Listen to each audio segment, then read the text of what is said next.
So let's go there. Sorry. Because I can't afford another microphone, so I bought one. I bought one. And then when I get paid again, I'll buy another one. Ooh. I haven't set the cables up yet. I've got new cables as well. Yeah. There's nothing wrong with these, but them ones are coloured. So, not in a racist way. Ugh. It was just how you cast them aside. Cast the colours aside. No, ones. I've got a red one. That's a mint bag as well. And I've got a blue one. And I've got a black one. That's a mint bag. And they're longer than these ones as well. You remember when we used to set up at your house and I'd have to link cables together? What's the matter? Nothing. What? Nothing. Anyone who's listening will find the joke and all that. Carry on. Okay. When we used to set up at your house, we'd have to link all the cables together because they were too short. Now we don't have to. Now we don't have to because I bought longer cables. Well, guess what I bought for the Because in the podcast? last 10 years, I've learned how to measure. Well, guess what I've done guess what we've done for the podcasting room? We've installed a sofa. It's a casting couch, Cleon. It's a casting couch. You've bought a wipe clean casting couch. That's what you've done. As soon as I saw it, I'm like, I don't know what videos he's going to be shooting in there, but I want no part of it. Those videos are already done. They'll be out for release next week. And we've moved the table round, so the feng shui is right. Oh, well, Cleon, Ooh. I do appreciate you buying me breakfast this morning because I've just won 30% off JBL audio. Have you? Yeah. Look at that, you can buy some cables. It was like you were talking about it and it delivered. Oh, that's. Do you need a new Bluetooth speaker? No. No, okay. No, I'll I get them free at work. I'll You see do what me I head can in. redeem that against. If you want, I can get you 50 with the company name on them. Nah, you're all right, man. Thank you. Got bags full in the work. I've got really good Bluetooth speakers. They're They're good. They're that good that when they fall off shelves, they break my record player. Well, we've got them JBL rubber ones. Yeah, I know. They what you like mean. them rubber ones. They fall downstairs. They're not like them rubber ones. They're rubber. They fall downstairs like on purpose. Yeah, Like, they just "Ah!" they just stand at the top, and they've got that big bass thing, haven't they? Yeah. So if you're playing really hard dubstep, jumps out the window. Wow. Yeah, The ones because I've had enough of dubstep. I've got these Sony ones, which were really good, not overly expensive, and the speakers, they are true stereo. They're in one unit, but it is a true stereo speaker. But because it's so small, it really doesn't fucking matter whether it's stereo or mono, because you can't really hear the stereo separation because the two speakers are right next to each other. However, it's got them bass jobbers on the side. So when you lie the speaker on its side, the audio sounds ace because you have got that little bit of stereo separation, but the bass sounds better when they're stood up because it vibrates through whatever it's standing on. And I want it on its side because the speakers sound better when they're on the side, but I want it stood up because the bass sounds better when it's stood up. And now I'm in this conundrum where I'm like, well, what the fuck do I do now? Like, and you start dicking around with the settings on your phone, like. Do I stand it up? Do I sit it down? And yeah, what I actually ended up doing was just buying another one and then pairing them as stereo speakers so they could stand up, and then I could put them both sides of the fireplace and then get that true stereo separation with the bass. But they're very good speakers, I must admit. I've never had a JBL one. No. Yeah. They're all right. I've got a couple in the house. There's something about JBL speakers that every time I say JBL, like wrestling. his theme tune kicks in my head. And then I feel like the speaker's going to jump off and give me a clothesline from hell. Weird. So, as we know, this is Up the Trent. This is the Trent. Jesus Christ, what am I talking about? We've had a couple of weeks off. We've been proper. away. We've been away for a couple of weeks. We are proper out of sync, aren't we, at this moment? I do need to address the first week that we had off. I was posting on the page on the socials the night before because we. What was that? What in God's great earth was that? There's something over here, that was, mate. Oh. That was very loud. I'll find it. Something's just snapped. Yeah. It was something over here. Sounded like it was over here. Oh, I don't know. Is that because the mic picked it up and it's come through your ear? Maybe, I don't know. Okay, I'll find it. Don't worry. As all of this goes... Oh, yeah. Could you imagine? Cleon just gets hammered with vinyl. Yeah. It's like... I don't know what I'd be more concerned about. Dave, like, help me! the records, you, or the gas pipe that's right next to it all. Cleon breaks bones due to Ozzy Osbourne. See you on the other side collection. Go on, mate, go on. Sorry. Stoke-on-Trent, Up the Trent, or Stoke-on-Trent, Up the Trent podcast, we've been away. The night before, we went out, and I was posting, like, pictures and videos of us out. Yes. Saying, like, the podcast tomorrow is going to be interesting. And, yeah, we didn't do one. And I need to address the fact that we didn't do one, not because of the hangovers. It was because... I was at Bikes. Yeah, you were at Bikes. You were at... Donington, weren't you? Was it Donington? Yeah. Yeah. And then we just couldn't get back in time to sort it out. And then things fell apart in the week. And then something else happened the week after, which I can't remember what it was.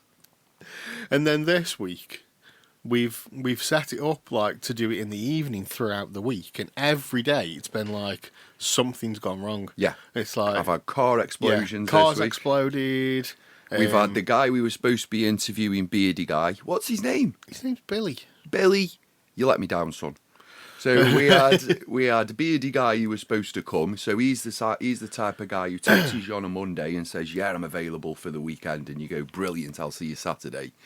And then ghosts you for the whole weekend. And then on Saturday night throws a post up. Strong. Really late at night. I like it. So yeah. So then that changed. And I just thought to myself... I'm in Wakefield, because that's where I dumped my car when it exploded. I've had to fetch my car. Dave's got a flu. Beardy Guy's no longer. We might as well do it in the morning. Yeah, and the message... So I woke up, basically, that this flu has been going around work and the arcade. So we've had a couple of guys in the arcade who've actually had COVID. So we're like, is it COVID, is it flu? And then Liam at work's had it, and it was flu. And then Ian got it, and he ended up taking a few days off. So I've gone into cover, but then I've got it, but I've been working. And it got to yesterday morning, and I woke up, because Friday I was getting progressively worse as the night went on. As the day and the night went on. And then I woke up Saturday morning and I'm just like... Now, me, when it comes to, like, work and sick days, I've always gone in. I go in. I don't phone in sick. I go in and I get sent home. I'm like, I'll go in. If I can walk and I can kind of function, then in I go. Yeah. And then as the day goes on, if I'm getting worse and worse and worse, I'll just say, look, I've tried. I need to go home. But yesterday morning, I woke up and I'm like, nah, I cannot do this. I feel awful. I don't know what sort of bloody flu strain this is like this year, but I'm terrible. I'm like just really, really terrible. You are a big gay. And so, but also like with the potential of doing that podcast last night, I was like, I need to dose up. I need to rest. I need to dose up. I need to get myself, knock a couple of strong painkillers back just before, and then get through that, and then I can come home and just like die. It's easier to just sleep. But as the day went on, I'm just like, I can't do it. I can't do it. I don't want to let anybody down. And then when the message came through from you, and you were like, dude, can we postpone? I'm like, yes, we can. That's the greatest thing I've ever heard. So my day yesterday, so what happened was my fan belt snapped in my car. You sent me a picture and I'm like, looks broke, mate.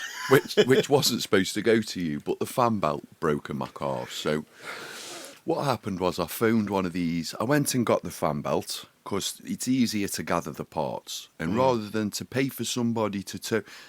This is some of the stupid, obvious advices I've been given. Why don't you ring up John at the garage and he'll go and tow it for you? Ring up John? Ring up John at the garage. Why would you get... Right, just let's think through this sensibly and step back. Why would you tow a car, right, from an area that has garages, right, to another area that has garages for it just to be worked on, you might as well give the car to said garage that's 2 streets down from it, and go repair it. Can you repair that for me, mate? Or do what I did, get the parts, drive back up. So I got the parts and I drove back up and I got what's called a mobile mechanic. Mm-hmm. Yeah? What's that? What's that terrorist spoof film? Rubber Dinghy Rapids, isn't it, mate? Oh, I don't remember what it's called. With him from Phone Jacker. Yeah. I don't remember what it's called, but I know what you mean. Yeah, in a nutshell, that was my mobile phone. That was my mobile vehicle fitter yesterday when they turned up. And they've turned up and they've gone, they said, what's wrong with the car? So I've said, fan belt snapped, here's a new fan belt. I can't put it back on. And an hour's passed. I've gone, you all right? 4 lions. 4 lions. I've gone, are you all right, mate? He goes, I found out what the problem is. I said, what's the problem? He goes, fan belt snapped, innit? I went, I know. I've given you a fan belt and you're being paid by the hour, innit? I said, replace the fucking fan belts. Just told you the fan belt's broke. So 2 hours later, he's come back and gone, you know when you're doing the tension? Yeah. I'm like, yes, mate. He goes, how'd you do the tension on your fan belt? I said, well, I've watched the YouTube videos, mate, while I've been sitting here. I've said, if you just touch it to the left, it removes the tension. And then when you add the fan belt on after, then touch it to the right. So I've gone back over to my car and I've showed him. And he's gone, oh, yeah. And he's applied the fan belt. And then he's gone, so you need pay me this much? I've gone, I don't, matey. I said, I don't. I've told you what the problem is. I've showed you how to fix it. All you've done is take this cylinder off and apply the fan belt. So we settled on a price. And I drove home. But that was after 2 hours driving there, 2 hours driving back, and 2 hours waiting for a guy to diagnose that the fan belt snapped, even though I've got the snap fan belt in my hand and another fan belt in my hand. And I'm going, I'm not saying this is the problem, but... Yeah, I'm not saying this is the problem, but if you just use your eyes. Yeah, there's no fan belt on this car. And I've got a new fan belt. Yeah, it looks like the fan belt's a problem. Looks like the fan belt's gone, mate. So I'm getting like this yesterday. So it's about 6 o'clock at night. I'm driving home and I've still got to get Chrissy's football stuff because I did a few football courses for me mate over the past couple of Sundays.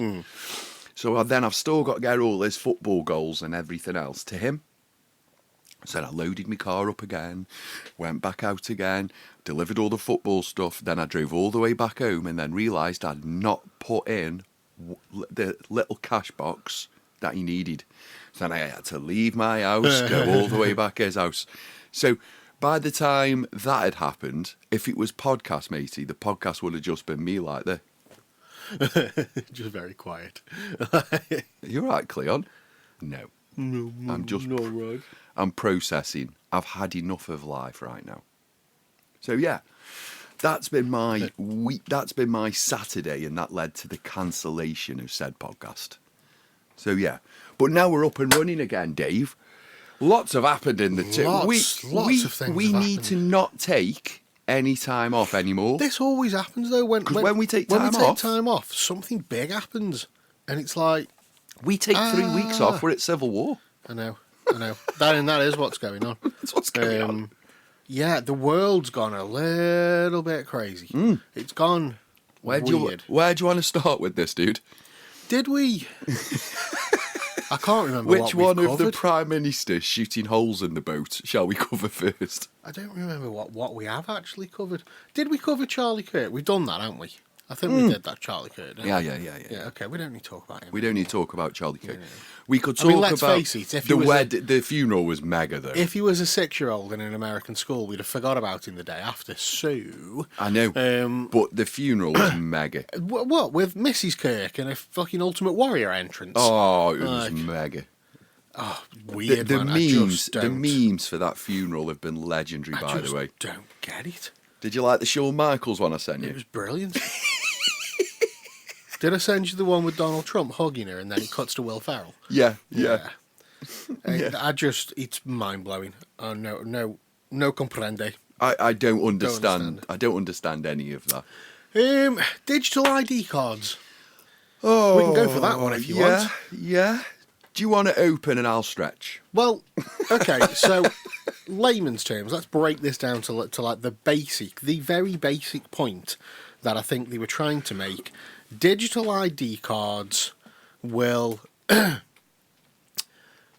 digital ID cards in place and... Oh, okay, all right, brain's not working. Okay, so... To be eligible to work in the UK, you must have the digital ID card. And if you don't have the digital ID card, then you won't be able to work, and that's going to stop illegal immigration. How? Exactly, how?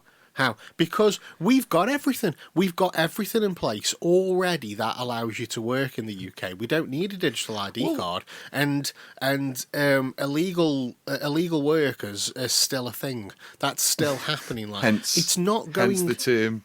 It's not illegal. It's not going to stop or prevent anything. It's not going to make the slightest bit of difference. Like everything that you need now to work in the UK. You have to apply. So you've got your national insurance number. You need a national insurance number to make you eligible to work in the UK. So you can pay tax. Illegal immigrants who work in the UK do not have a national insurance number, and they still work in the UK. Hence them being illegal.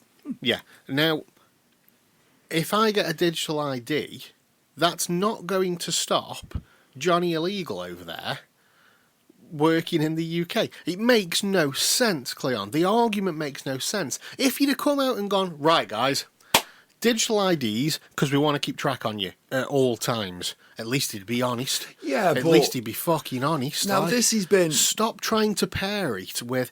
Basically, you've got Uzi, Kemi, whatever her name is, from Conservatives, who's jumping on Farage's bandwagon at the moment. Yeah, and then she's riding him into and the then sunset. you've got Starmer now, who's gone, God, Nigel Farage is doing really good by blaming the illegals. How can we get these digital IDs through? Let's blame the illegals. That's what he's done. That's what he's done right there. It's you've got to have these because it's going to stop them from working. Whoa. It doesn't work. It doesn't work when Labour does it. I got a minute. Mental. Hang on, back. Wait. Why do I need to prove who I am? I've got a passport. So I've digital. already gone through all the checks. Dave, take a sip. Makes no sense. Take a sip. Take a breath. So within the UK, me as a UK citizen, Flu took over that. You as a UK citizen, when we apply for any work, we have to go through what's called the right to work in the UK checks. Yeah. That checks our IDs, that checks our national insurance and everything else. Now, the digital ID, and so you can track people, I'm sorry to break it to everyone, you're tracked. You're tracked. This is the end of the line to which you signed up to 15 club cards ago. Yeah. I think they've got... This is the end of the line where... It's one of them where... It's the end of the line where, let's just talk about it. Facebook, WhatsApp, Metaverse, Instagram. And it is when... It bought us to. When Google or Meta or Tesco want to track you, nobody cares. And when the government want to do it, everybody goes, excuse me? So we've got... I'll be honest with you. People say, like, you've got to sell your soul so you can get cheaper food at Tesco's. I really don't care. Like, if they want my email address, and then so that I can get some fucking cheap apples, then that's fine. What does it matter then having a digi ID card? It's like all the it's like digital currency. No, I'm not bothered about it. This is the argument that people are saying, though. And it's so my argument is, we've got everybody going, I'm not having digital currency. Beep.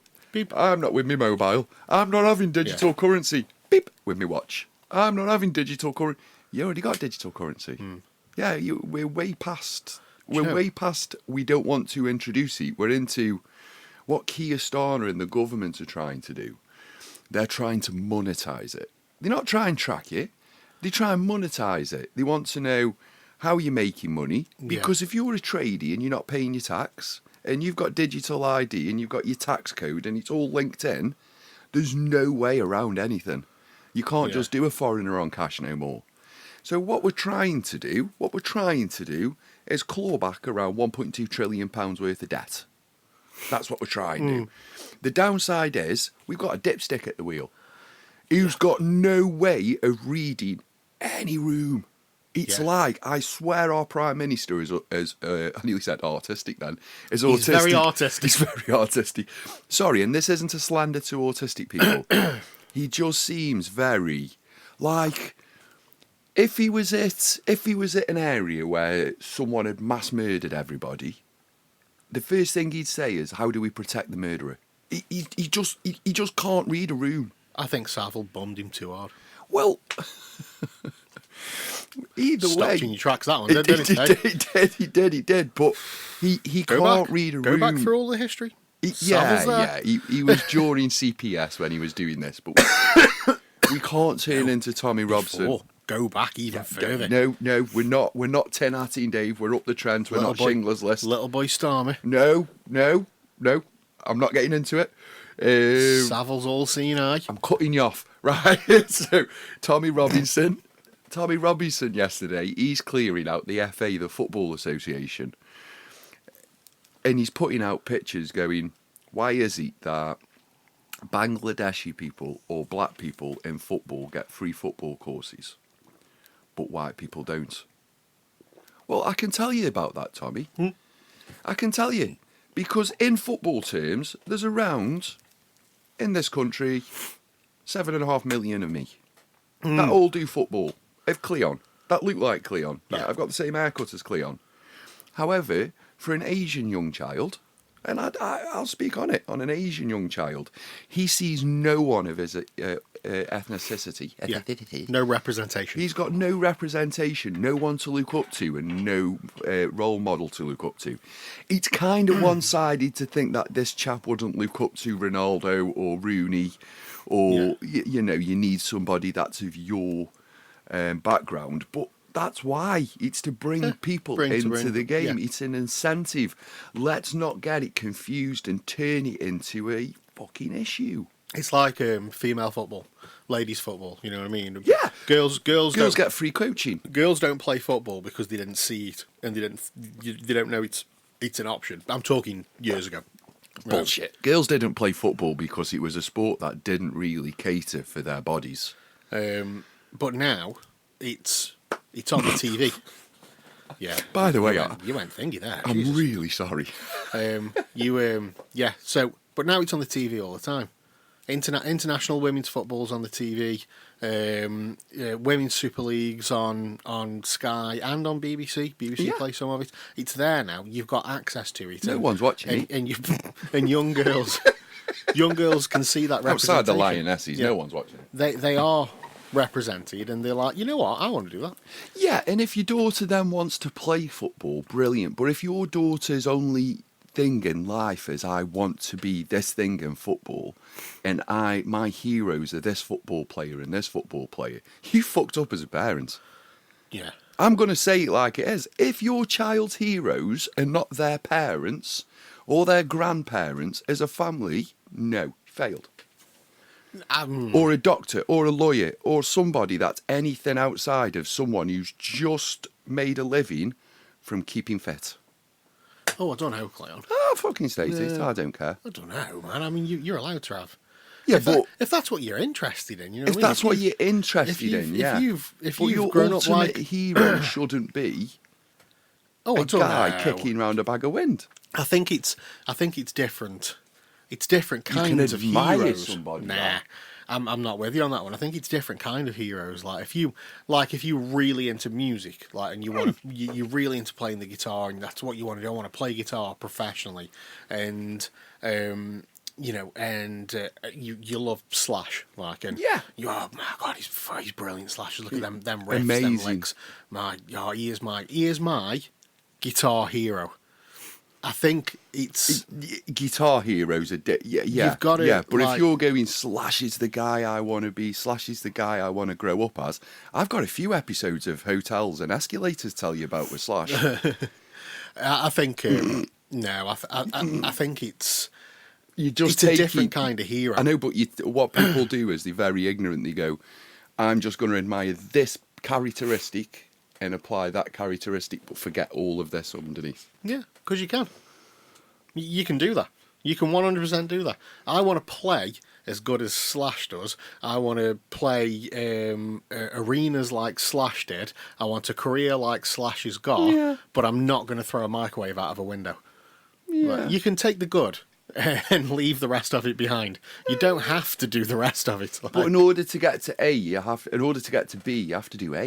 you don't have to throw a microwave out of a window. You have to throw a microwave No, you out of a don't. window. That's called being a cock. Like, you don't Right, have to tell do that me. at all. Like, no, we don't have to do that. Do you know where that came from?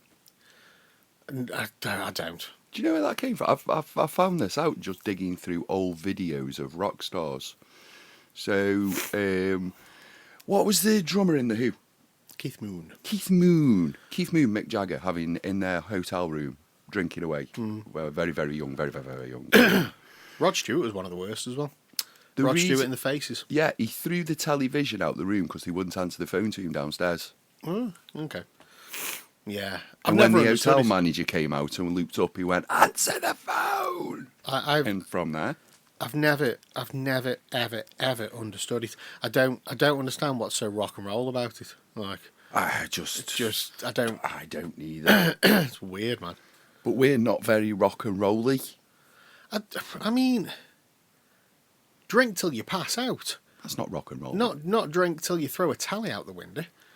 I think that's just a blackout bit- drunk, isn't it? Bit strange. I've never got it. I've never got that. But anyway, Yeah. digital Digital IDs. ID Yeah. and all of that crap. I don't think it matters. I think it's gonna come in either way. Are you concerned about the security behind it? What I'm not concerned about the security behind it, but what I am concerned is the one thing I can see where this is going is linking it to a credit score. Right. Okay. So what it'll do then, it'll start going, like, let's say you're out in Chelsea. This is where it can go. Let's say you're out in Chelsea and you don't belong there. You where your location's from. You're not in that area. Yeah. So then immediately you have to leave the area. That's more what I'm worried about when it comes in. Ooh. Okay. So you think that's going to be a thing? Well, yeah, this of is course like it will. this But is and like, also this is years ago I got told in technology, when I first started in technology, the world will become the Minority Report. It's one of the best movies apparently to be released upon future governments and social experiments. You're turning into an episode of Black Mirror. This isn't it? No, Like, so think about it. So you've got a digital ID card. So you go into Tesco, they know who you are because they've already got your digital ID from the AI cameras when you walk in. And then you've already got your most favoured preferences from your last 4 shops. yeah. Done. You go into an area or into a shop, they've got your... So I've been to Music Mania a few times. Yeah. I walk in Music Mania and it goes, you bought these last 4 albums, on an AV board. You know, Yeah. AV board outside. Yeah. I stand in front and look in your AV board. Yeah. It recognises me through Yeah, the AI yeah. and through my digital ID facial recognition. And it knows what to And it recommend knows to you. exactly what to recommend to you. So this is a line we've been going down using these club cards and IDs and all of that because the data's already there. It's Yeah. already been harvested. And that's how, like, you know, your Facebook sponsored adverts work and everything. isn't it? This Like, is just accepting cookies. yeah, it's all it is. Yeah. Yeah.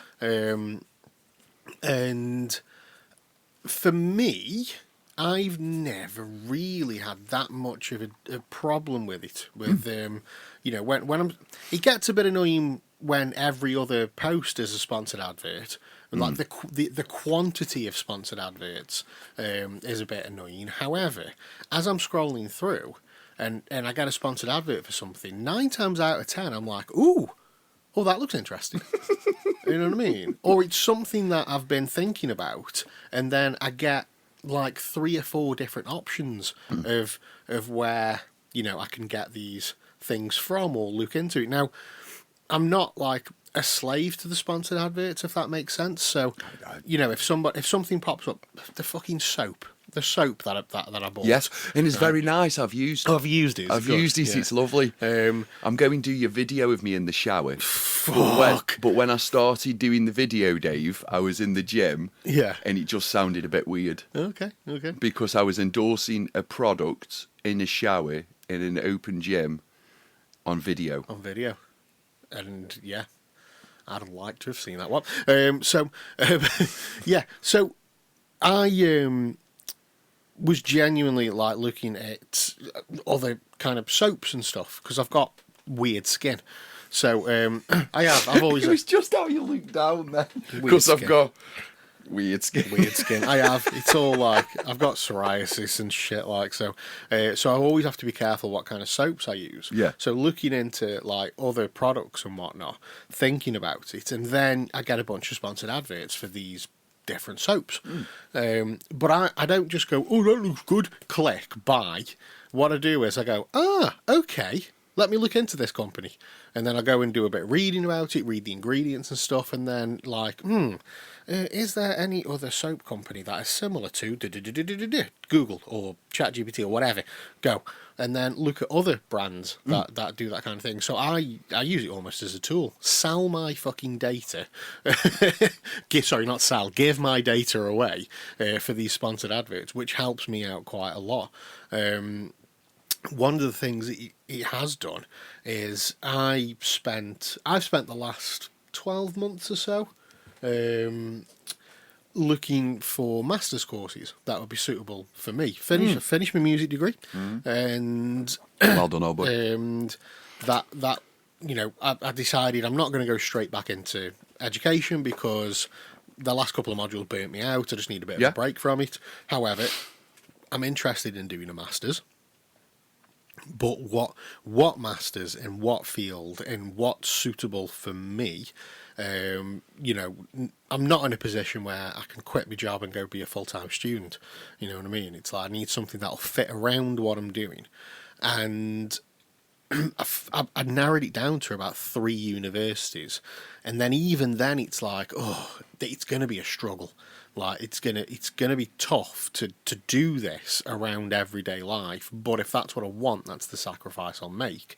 And then all of a sudden, I'm flicking through Instagram stories, bang, sponsored advert pops up for the Waterbury College of Music. Never heard of them. Didn't appear in any of my searches when I was looking for stuff. And I'm like, okay, well this looks interesting. What's this? So go onto the website, have a look around the courses. They've got the perfect course for me. And I'm like, okay, that's weird. I then message... It's not because you're typing in things, etc., etc. Oh, no, yeah. And then I message some people who I know from doing the degree. I'm like, look, has anybody heard of this Waterbury College of Music? Like, because I've not heard of it. Is it credible? And then there's a guy who I know who I studied with. He was in my performance group in the last module, and he is based around the area where they're based. They've got a campus in Sheffield and one in Brighton, and he's Sheffield way, and he's like, oh yeah, no, definitely, yeah, it's fully credible. It's these 2 guys from this institute started it. It's got backing from this person, and it's run by music industry professionals for music industry professionals. It's like it's run by musicians for musicians. It's that kind of thing. It's people who have lived and worked and know, not just somebody that's gone through the formal education route and then just gone straight into teaching and who's got no experience. It's people who live and work day to day who then do this as well to teach. And it's fully credible, and I'm like, that's fucking brilliant. Like a sponsored advert. That's all come from a sponsored advert. And I had my interview this week for the course, and the guy who I was chatting to, proper sound like, and he was like, may I ask, how did you find out about us? And I was like, oh, it was, honestly, I said it's sponsored advert on Instagram. Just popped up, and I'm like, oh, this looks interesting. And he was like, that's ace. He goes, that's really good to know because it shows that it's working. And I'm like, well, yeah, it worked for me. It'll work for me. It'll work for you too. Yeah, it smashed it, by the way, the interview. Absolutely fucking knocked it out of the park. Like, home run, way. Did you? When we on the Teams channel. Zoom. We on a Zoom channel. A Zoom. When they were dialing in and you answered, did you like have a side and you had your guitar in your hand? And when they answered, you turned around and went, "Hi guys." Hi guys. No, basically, I was wearing cowboy boots and I was covered in Vaseline. That's the one I went for. In a pair of Speedos. Yeah, just little budgie smugglers. Yeah. Cowboy boots, Vaseline. I don't know why, but I want to see that. I don't. It's in my boots. I don't know. Like, I don't know why, but I vision you. I see that as you like just rubbing your belly button. Yeah, with the Vaseline. Staring. Yeah. No, I was just. I'll be honest with you, because of the illness that's been going round. And Mike like I was. Morning. I was actually covering shifts. So I'd arranged it for Thursday because it was my day off. Yeah. And then next thing you know, I'm in work. So it's like, for fuck's sake, I could do without this. So I took everything. I took my laptop and everything with me to work. Yeah. Not that I don't trust the equipment we've got at work, but like, no. I just could do with it not breaking down. It's just the moment you need something not to break down. Yeah. It breaks down. So I took my laptop. I could have done it on my phone, in all fairness, but I think I was overthinking it. So I took my laptop. I could have just put my fucking phone on. It was cool, man. Knocked it out of the park. I've been accepted onto the course. Congrats. Just need to sort all the admissions out and everything now, but they're going to get in touch with me about that. So sponsored adverts works out for me. Sponsored adverts work. Digital ID bad. I think one of the things that people are concerned about, because they think and believe, and rightfully so sometimes, that the government's a bit of a shit show. So how can they trust them with security on this app? Like, I saw an interview with, is it Claire Rayner? Even Meta goes down. Is it Claire Rayner?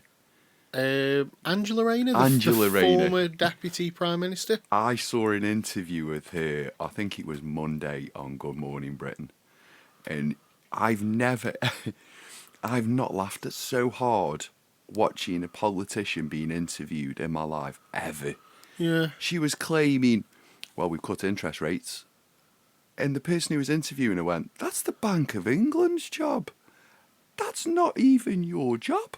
And she's going, this is her on telly. She went, no.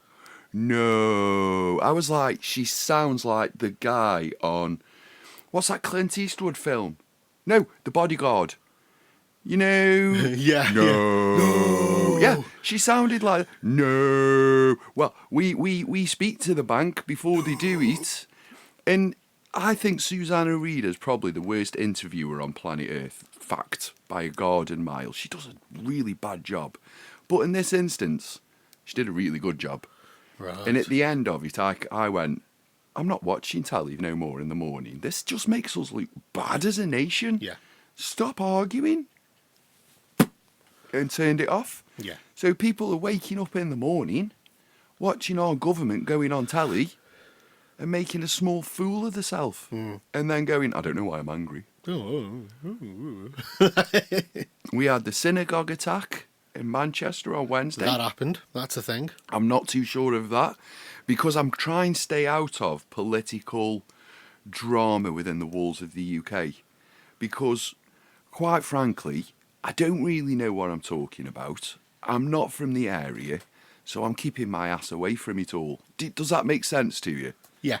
Yeah, I see everyone's got nothing against anyone and yourself as well. People have drawn a line in the sand. These guys have got their team. This guys have got their team. Hamas has got their team. This team's marking another team. They all live in the same area, and they've been arguing since the early 1200s. I don't want nothing to do with it. I have to be really careful. Sorry, fucking. You're all right. Don't be careful, bro. I have to be. You can't shut this.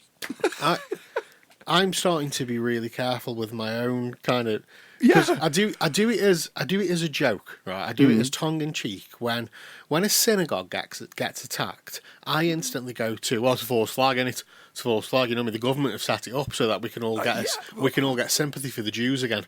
Like, and I'm saying it tongue in cheek as a joke, but if you say something enough times, you start believing it. So Exactly. I'm literally turning into my own tinfoil hat man, and it's like false flag, innit? That's what it is. But you start. The government have done it. But the Government thing said is, the reason why I've stepped away from it now is because I am getting that type of person, and I'm starting to let it get under. It's not under my skin, but it's kind of within my subconscious. So what I've done is I'm stepping back from that. We had a synagogue attack on Wednesday. I'm coming away from the subject, and I'm just going to go on the thought and the feeling, because we're being kind in the UK now. We're a kind country. We're considering mental health. We're considering this. We're considering that. We're considering the other. So we had the attack on the synagogue on Wednesday, and then yesterday outside Number 10, we've got people basically protesting again for Hamas against Judaism. They're obviously still a bit pissed off from Wednesday, and rightly so. Why would you protest on the Saturday directly after an event that's happened?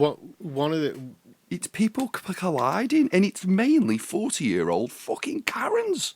What people are protesting against is Palestine Action being declared a terrorist organisation. Yes, but there are times to do it. This is the other thing that's happening now as well. So the government have declared that the group Palestine Action are now a terrorist organisation, and everybody's gone, what? You are? Are they? So now people are protesting the fact that. So Palestine Action were protesting that. Do you see why I've stepped away from it? Palestine Action were protesting that nobody was helping Palestine. Yeah. So now people are protesting that Palestine Action have been deemed a terrorist group. So if you sit down peacefully, calmly in a field, and you have a bit of paper or a bit of cardboard that says "I support Palestine Action," you can be arrested. Yeah, because you're supporting a terrorist organisation under the Terrorism Act. Yeah, the Terrorism Act. Yeah, I don't know what year. But it's fucking pathetic, isn't it? It's a bit pathetic. I don't understand. I don't understand why we've jumped on the bandwagon. They've been fighting since the 1200s. It's not going to end. It ended briefly It ended briefly when we ran the bloody place. It's going to end. It's ending in a genocide. That's how it's ending. I know, but we've at some point. At which point do we go? Why are we changing our laws left, right, and centre? Greta Thunberg had another go, didn't she, this week as well? What's up with her? She got transported by. She had another go on a boat trying to get through. There was fucking loads of them, loads of boats. Right, we're just gonna keep going until something happens, trying to break through. I don't give a shit about Greta. They were in international waters, right, where Israel have got no jurisdiction, and the Israeli Defence Force was stopping them and boarding the boats, and it's like, you've got no jurisdiction here, you can't do this. But they were like, bah!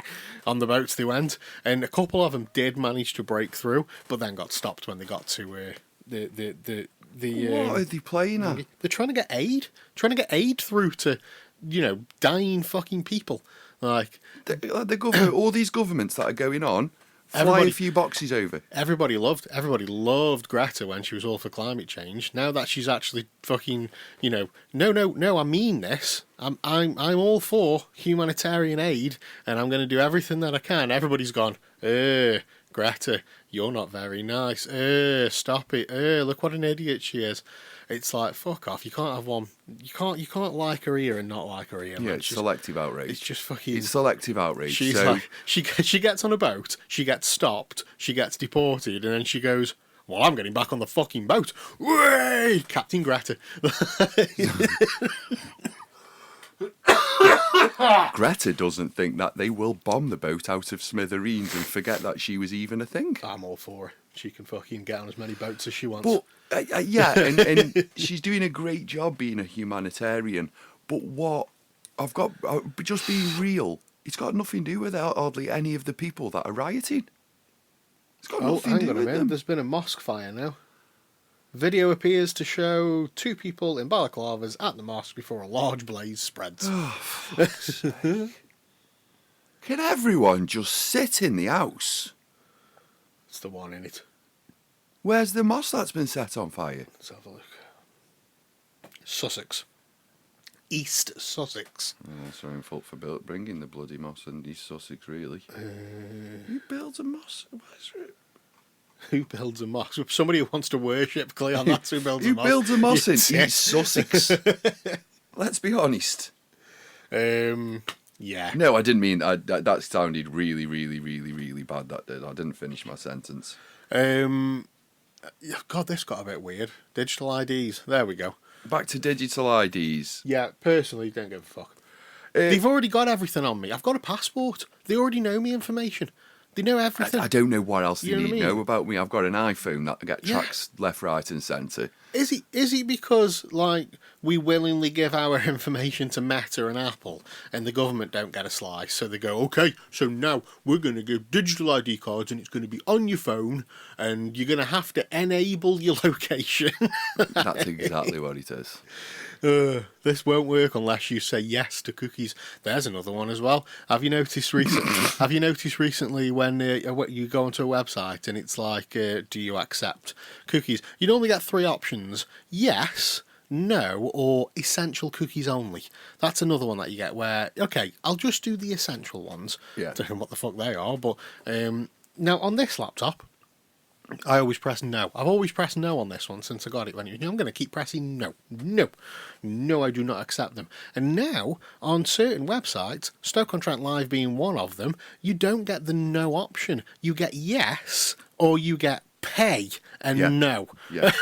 You have to pay for them to not put cookies. The best movie ever released. Guess who doesn't go on Stoke-on-Trent Live anymore? Ding.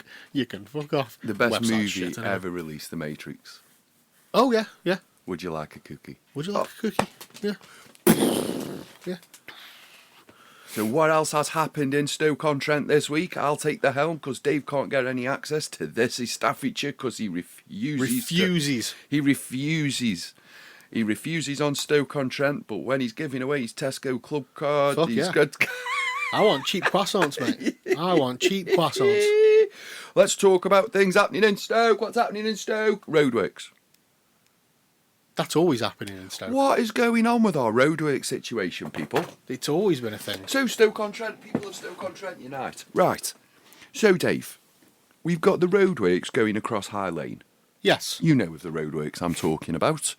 They start at Sneed Street. Yeah. They're a one-way roadwork. Yeah. They go all the way down not Sneed Street, they go all the way down past Fosser Park. Yeah. Yeah. They go past Forest Park and they go all the way into Hanley. Yes. Yes. So one way, just goes one way, doesn't it? So if you want to go the other way, you have to go up round by Birch's Head Hotel and all round that flipping road, Reekins and everything else. Question I've got Stoke-on-Trent City Council. I appreciate the fact you're digging up the road and you've implemented this one way weird driving all the way around the town to dig up the road to get home. I understand that. Why have we got traffic lights on it?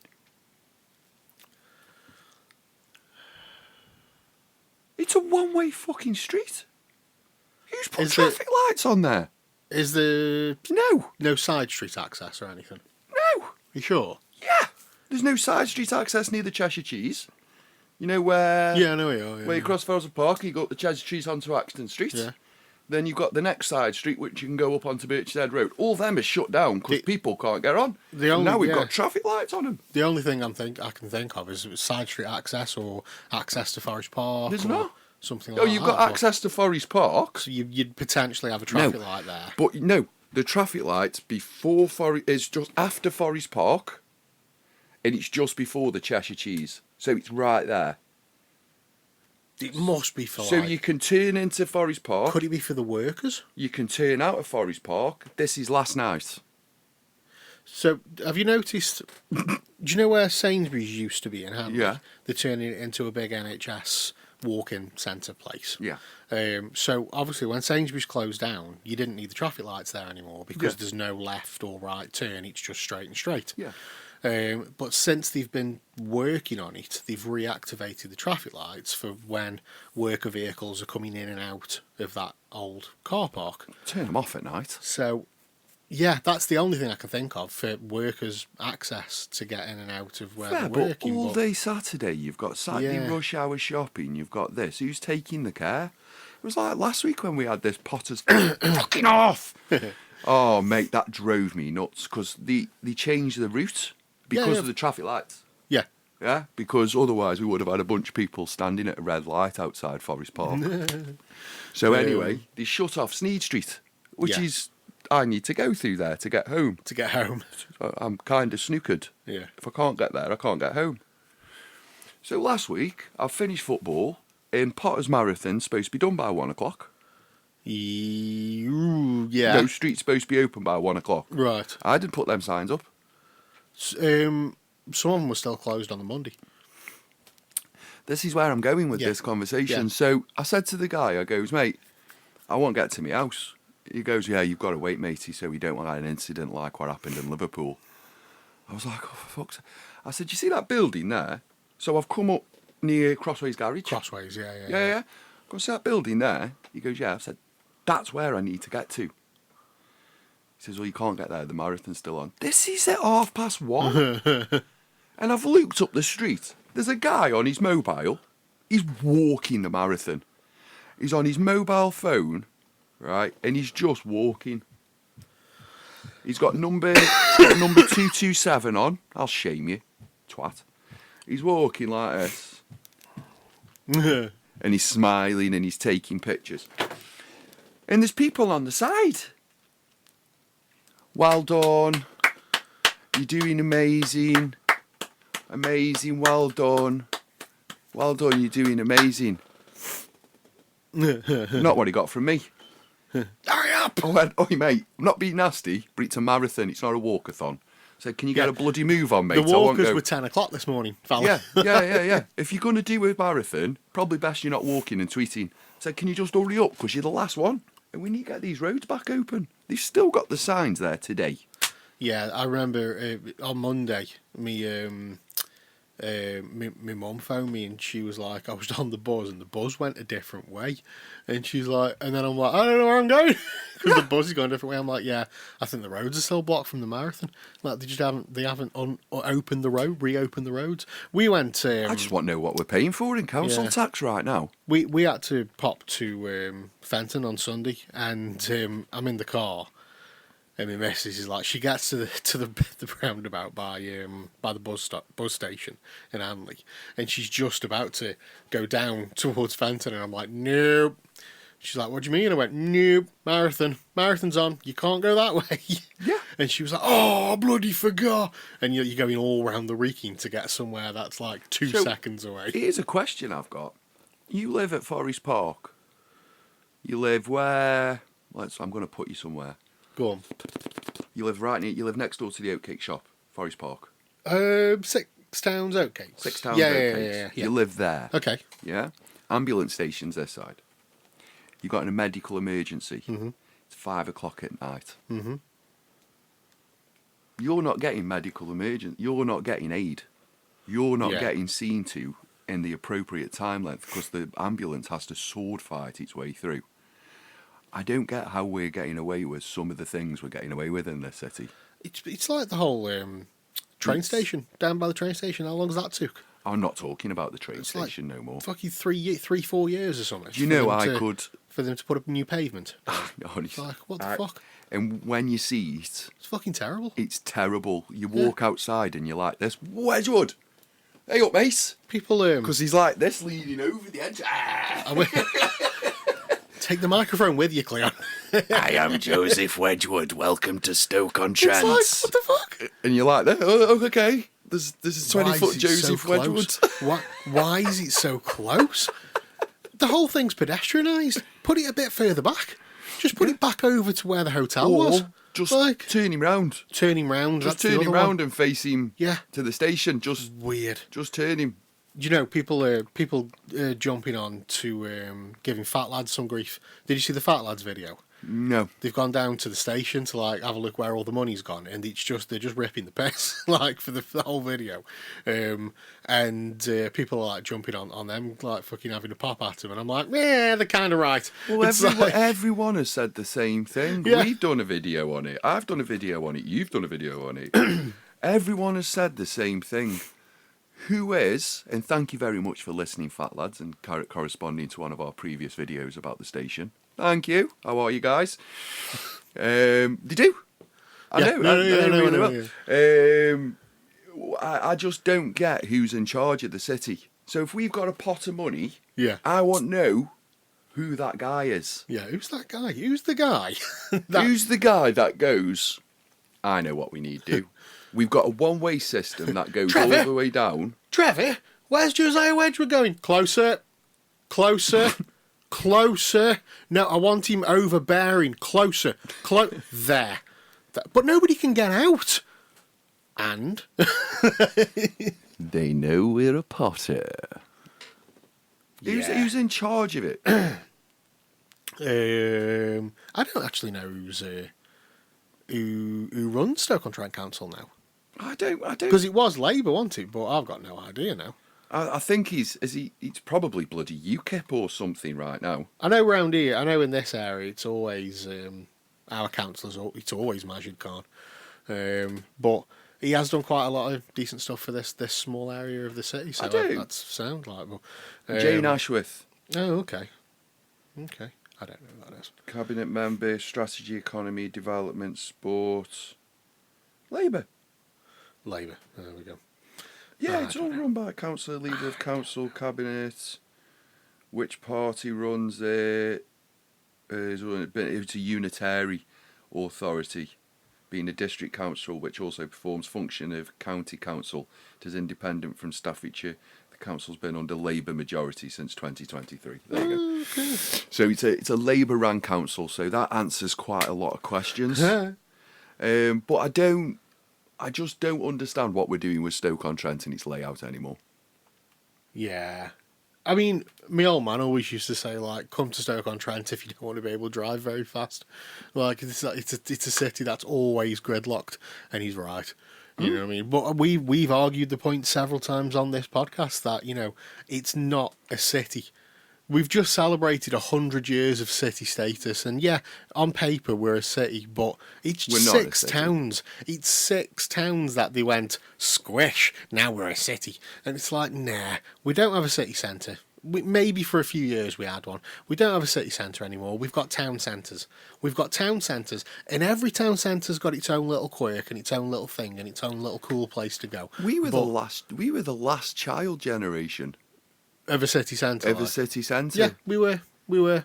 That's dead sad. Yeah, That's dead sad. That's we- really, really, really sad. We were the last generation of cool nights out in Stoke-on-Trent city centre. Because this You is, know what I mean? we'll give you a rundown of what a Friday weekend was like for me as a teenager growing up. I used to do Friday night. Well, when I was at school, it used to be the roller disco at Up at Dimensions. yeah. That was when I was at school. Aquadisco at Waterworld. Yes, when I was at school. Yeah. Aquadisco 13, 14, 15. Roller and disco, 16 Aquadisco. was Aquadisco, roller disco. Yeah. That was Waterworld, believe it or not. It's always been there. Yeah. We've only added the 4 slides recently. Then we had Dimensions Roller Disco, which was exactly the same building as it is now. Oh, it's not changed. It's not changed Not one one little bit. single bit. And then what happened was Friday became Festival Park, because the Festival Park site was opened, and it used to have a huge LCD screen On the side of the Odeon. on the side of the Odeon, and that used to be like, wow, because it used to send out different pictures, and it used to Yeah, advertise the movies, and it made us look like a space age city, because you used to go over the flyover. They had to switch it off because people were getting in car accidents. Yeah, you used to get over the flyover, and you used to see all this brilliance of Stoke-on-Trent mastery. And then what we used to do as kids, the parents used to drop us off at Festival Park. We used to do a bit of Quasar Laser, and then we used to do the cinema. And that was our Friday and Saturday night. And that was till I was about 21, and then it was work. So Do you know, just like the kids don't have that now. yeah, daytimes. I was chatting to my lad the other day, like, and it's like, what would you do on like a Saturday? So I'd get up in the morning, I'd go do my paper round, and I'd get home. By the time I'd finished my paper round and got home, one of my mates was generally in my street waiting for me. Yeah. Like, just sat on a fucking... Like a brick. On a brick, yeah, waiting for me. So go in the house. Or hitting a lamppost with a stick. Yeah. Go in the house, dump my paper bag, quick freshen up, and we'd go to Hanley. Yeah. What for? What would you go Hanley for? Nothing. No reason whatsoever. There'd be no reason to go there. We'd just go there because that's what you did. You'd mooch, you'd browse. We'd go to the record stores. We'd buy some CDs. Yeah. You know, if there was... HMV was a thing then. Yeah, well, Michael and Music. You know what I mean? Yeah, come on. That's predating. That must be predating you. No, because not I at all. can just remember Michael and Music. No, that's where there. I used to go though. So that's why I remember it so vividly. Because Michael and Music was the that mega store on Brunswick Street. Oh, and he used to on Brunswick Street. Yeah. So I remember Mike Lloyd also being in the Pottery Centre across from HMV. No, that was Music Zone. That was Music Zone. Yeah, Music Zone, Music Zone, Andy's Records, HMV, all in the shopping Mike centre. Lloyd Brunswick Street's a little after where I was. The mega store. No, we always used to go Mike Lloyd Music, and you know you'd spend hours in there. We'd go in on a Saturday when it opened, and at the back of the store they had 3 listening posts. Yeah. Now, knowing what I know now, they would distribute a listening post. So, like, you'd have a Sony post, you'd have a Universal post, you'd have whatever. And there'd be 5 albums in there. So we'd go to the back and we'd look at the albums and we'd go, right, boom, headphones on, listen to that one. That's Ace, I'm going to buy that. So you'd buy that one. Like, oh, that one's Ace too, I'm going to buy that. Oh, that one's crap. And then you'd go looking for something that you'd heard in the week. Like, you know, maybe, you know, you'd heard a new Green Day song or something. So, oh, what album's that on? So you'd go try find the Green Day album. And let's say you wanted 4, 5, 6 albums between you. Like, I'd buy 3, my mate would buy 3. Like, and then... they'd go in your pocket, in your bag, whatever. We'd finish up round town. We'd walk down to Festival Park. Go spend 2 hours in Hot Shots, play pool. Yeah. Maybe catch a film at the cinema if you were up for it, but not necessarily. So maybe catch a film at the cinema. You know, a couple of hours on Hot Shots, bit of air hockey, whatever. Walk back up to town, right, and then do the fucking record stores again. Go the clothes shops. Do anything, like, you know what I mean? Go grab some food, whatever. There was always something for you to do. Back home, upstairs, you've bought 6 CDs between you, and we'd listen to them, sit and listen to them, like, and as we were listening, I'd be recording them onto a tape. So the 3 that I'd bought, I'd put on a tape for my mate, and the 3 he'd bought, we'd put on a tape so I could have them. So we'd have the 6 albums each, and that was just Saturday. It was just like, yeah, you just go and do something. Like, and now that doesn't exist anymore. That isn't a thing anymore. You know what I mean? It's like there's no city centre, so to speak, anymore, and they're trying.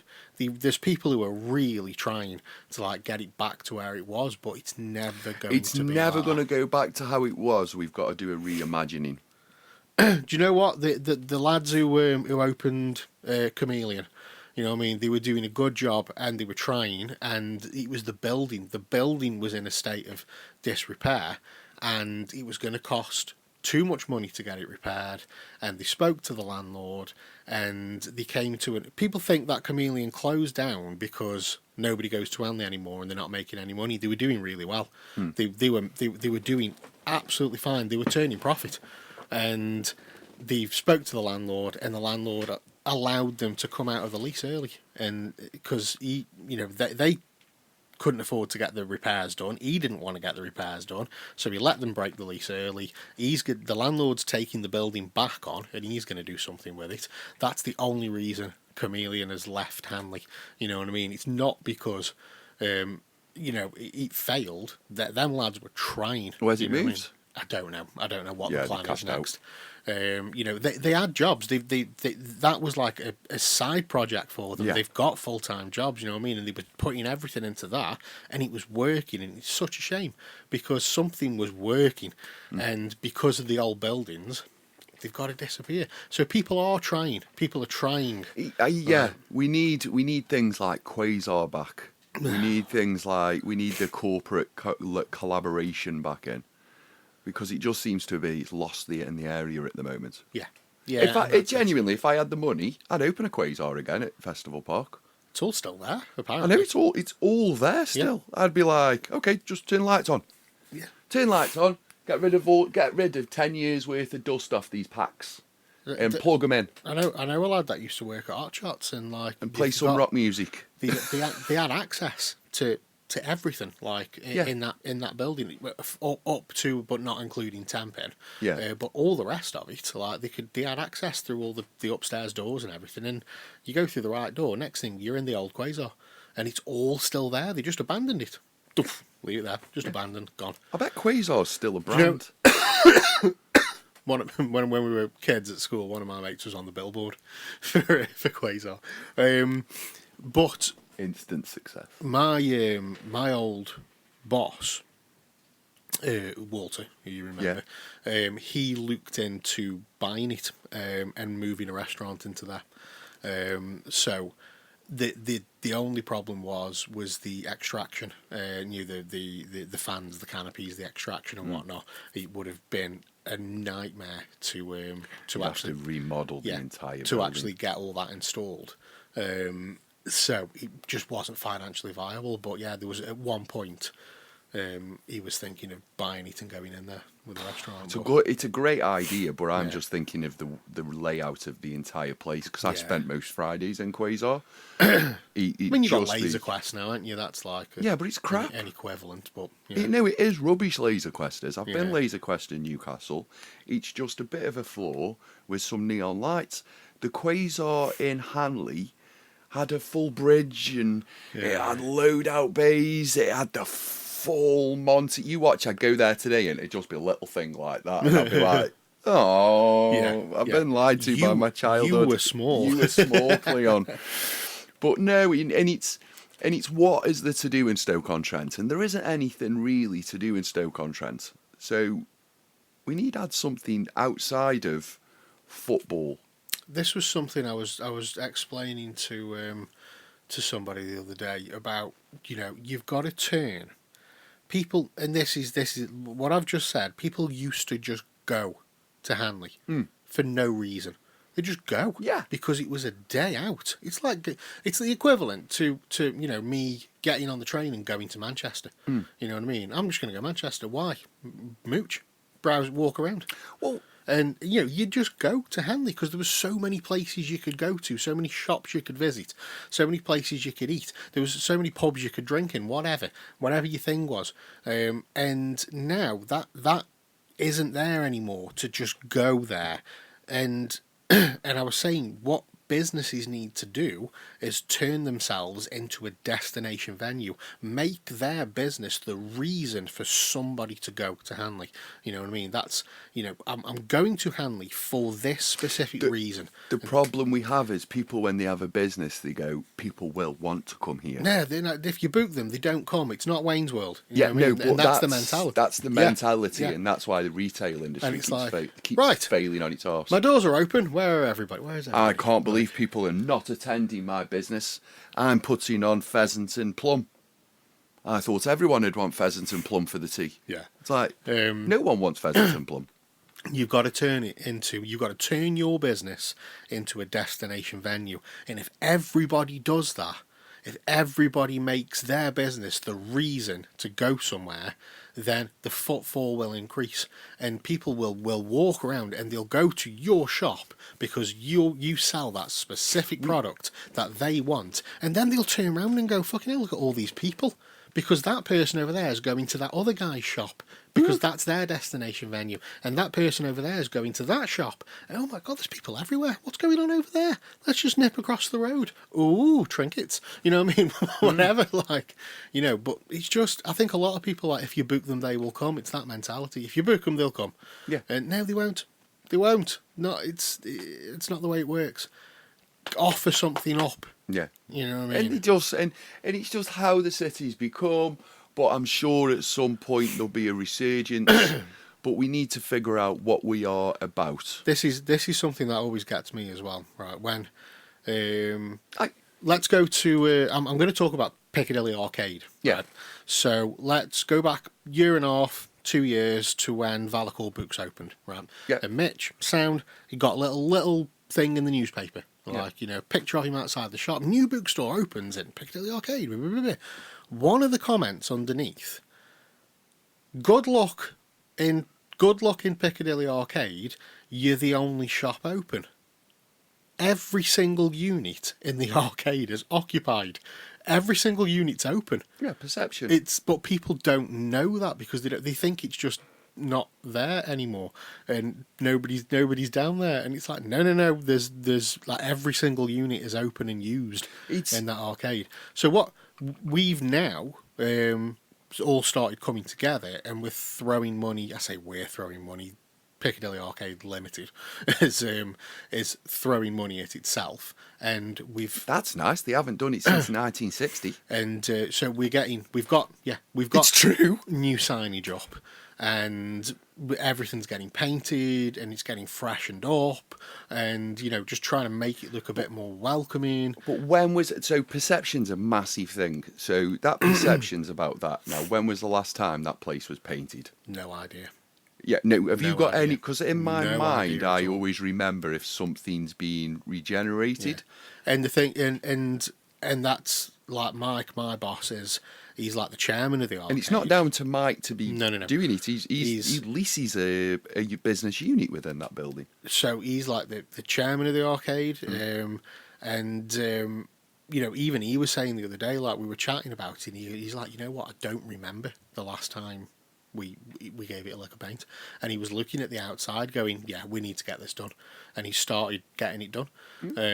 And, you know, it just looks that little bit more inviting. You know what I mean? It's You need the new signage that's gone up. You know, it used to have a big light box on the Piccadilly side, top of Brunswick Street. It used to have a big light box that lit up Piccadilly Arcade. And it used to, on the other side, it used to have a hangy over thing. It Um, used to have like an old vintage gatey thingy right. at the top. And I think it used to have like a light that type of jobby outside. Well, it used to look beautiful, but this is 90s. This is late 80s, early 90s. Well, we've got, you know, thanks to you know, the city centre bid team, which you know, they're back in for another 5 years, and they do loads of stuff within Hanley, you know, to try and make it look better, look tidier, look nicer. They bring, you know, ideas to the pot. We're going to do this, we're going to do that, we're going to bring this market in, we're going to just, you know, and thanks to the bed team, you know, we've got this new signage that the arcade hasn't had to pay for because, you know, the bed team have funded it, and It's off centre. We've got, well, that's the big one. The other side. The reason it's off centre is because there was nowhere. If you put it central, you can't mount it. Oh, right, there was right. nothing to mount it to, so it it's got to just go has to be slightly the to other the side, so it can be So mounted. here we go. Christmas is coming up.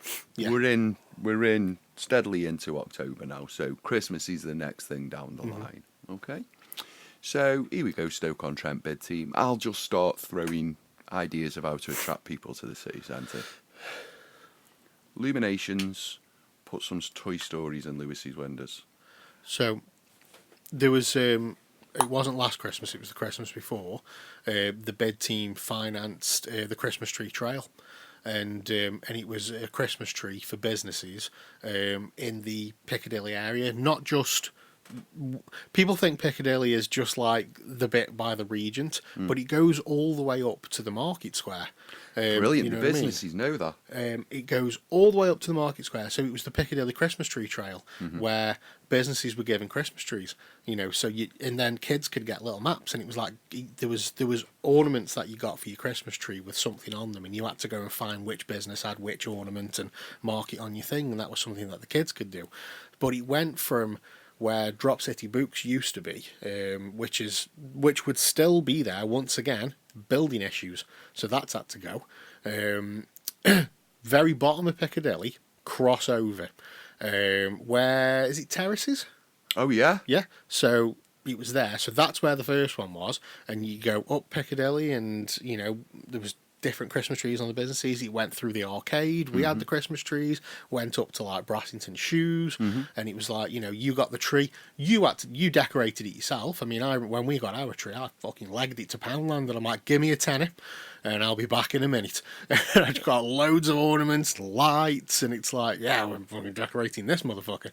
And it didn't happen last year, but because of that, a lot of the businesses just went and bought their own trees themselves and put them outside the business. I can't believe it. At Christmas time, businesses went out and bought their own trees. But they never used to. No, that's the thing, Phil, though. They never used to. That's the thing. So it's just that little bit of inspiration to get people to do it. We're going to do it this year, I've already said. Like, you know, because if you time it right, Tesco have them half price. Well, I'll tell you what I'm going to start doing. I'm going to start boycotting shops that aren't celebrating Christmas. You can kiss my backside. We're in October. We're in October. Decorations will be up next week. No, it's the week after Halloween. Yeah, we've got to get Halloween out of the way. Yeah. But that's the other thing, like, you know, Valacore Books, Sharon, hairdressers. She's a hair salon, right? Halloween decorations, boom, up in the window. She does. She decorates the window for anything that's coming up. Christmas. So, could be Christmas, Halloween, could be Valentine's Day, you know what I mean? Brilliant. Boom, things in the window. She's always decorating the window. And we haven't done anything for Halloween, but we never normally do. But this year, I'm like, why don't you lot get in costume? well, this is something I'm going to do next week, and I'm just going to say, When's Halloween? any chance I can have 20 quid and just go get some Halloween stuff? When's Halloween? October 31st, you tit. No, you pillock. Same fucking date every year. No, what day is it on? Friday. Right. I'm going to book off the 31st, which is a Friday, off work, right? Yeah. Get all your guys, everyone get in costume, right? So people want more footfall into Stoke-on-Trent. People want more fucking footfall into Hanley. Everyone get in fancy dress in your shops, put up a bit of decoration up, chuck it on social media, ba-do. I'm going to do my Paul Stanley. Generate your thing. I'm not saying from businesses, use people to generate your social media so you make a small fortune, because a social media worker on a business is an annual earning of £50,000. It costs a small fortune. So let's get everyone in costumes and let's get it all put across the websites. You know, Done. you can tell we haven't done a podcast for a couple of weeks because I don't think we've shut the fuck up for an hour and 15 minutes. No, but it's Normally we're more subdued. it's true, isn't it? We're super passionate like today. We're trying to attract people to the city centre, and some businesses are really going home on a Saturday afternoon and going, Jesus Christ, I've just covered my rent, I've just covered my overheads. Yeah. And then they're waking up on the Monday and they're doing the same thing. All I'm trying to do is inject a little bit of inspiration and put a few silly ideas out there. Now, what better for Stoke-on-Trent and the Sentinel if all the shops go, we're all going to go in fancy dress? Yeah. Do you get what I mean? And then, what day is it? On a Friday? I think it's a Friday. It's a Friday, the thing. It says a Friday, I've just checked. It's on the Friday. So what could we do Friday night with all the shop owners and businesses that are doing the Halloween thing? Put them on the car park. Put one on the car park. You know, the 100 Faces Memorial? Oh, yeah, sorry. Turn that bloody car park into, like, a gathering again of businesses and do, like, a spooktacular... Fucking hell. A spooktacular spellbinding event. Stoke-on-Trent. Whoever's head of the council, just resign and just put me in charge. Clown's in charge now. I'll get this bloody city ship shape in bloody 2 minutes. Is there anything else that you desperately want to talk about on this podcast? Yeah, 'Cause football. I'm starting to struggle. Football. And ladies and gentlemen, as we haven't spoken for 2 weeks, what we've done is we've just leaned back and ranted today. So I do apologise to our normal listeners if this is getting a little bit out of hand. I reckon they love it. Anyway, it's been the weekend and we've had some football stuff going on, Dave. Well, football started on Friday for some people. Oh. With the Premier League kicking off with Bournemouth Bournemouth versus Fulham. Bournemouth won 3-1. Bit of championship. Ryan Reynolds' Wrexham took on Birmingham. And that was 1-1. Who knew a football team could be taken over with a Hollywood actor, be perpetuated through Disney, do well and rise through the leagues? I'm shocked. And then on Saturday, the Premier League, we had Leeds versus Tottenham. It's not Saudi money though, is it? Shut your They'll, face. they'll find out. You shut your face about our money.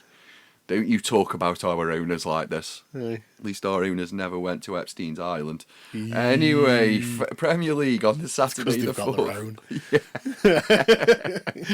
It's because they've got their own. Where, to be fair, women aren't allowed. So it's like, you know, Basically, I threw a comment out there and went, "Wow, Cleon, that can't be." it's just a bunch of dudes on an island going, "Oh, it's not what we had in mind. It's a bunch not drinking, like." Just a bunch of dudes with shisha. That's it. That's the Saudi island. Anyway, Premier It's League. the safest place Shut up, in Premier- the world. No alcohol, no drugs, no women. Just a bunch of dudes, shisha pipes, having the best time. Like, Sign me up. Saturday the 4th, we had the Premier League. We had Leeds Oh, versus Jesus. Tottenham, which Tottenham beat Leeds away. I'm going dizzy. We had Arsenal versus West Ham, which was 2-0 Arsenal. We had Man United versus Sunderland. Thank you, Man United, for beating Sunderland. Not really happy about Sunderland not getting a draw there. And then last night, mate, we had a right kick. We had a really good match. We had Chelsea versus Liverpool, which Chelsea scored, and it's the 95th minute. Yeah. Absolutely brilliant match, Dave, that was. Mega match. We had the Championship. We had Blackburn versus Stoke, which at football yesterday morning I went, well, that's got draw written all over it. And that was 1-1. And then yesterday we had Port Vale. It's also a draw, I When believe. was also a draw 0-0. However, we are settling into the lower half of the division now, as opposed to the relegation zone. Yeah. You know what I mean? Vale finish at 13th, 14th this season. And I am happy with that.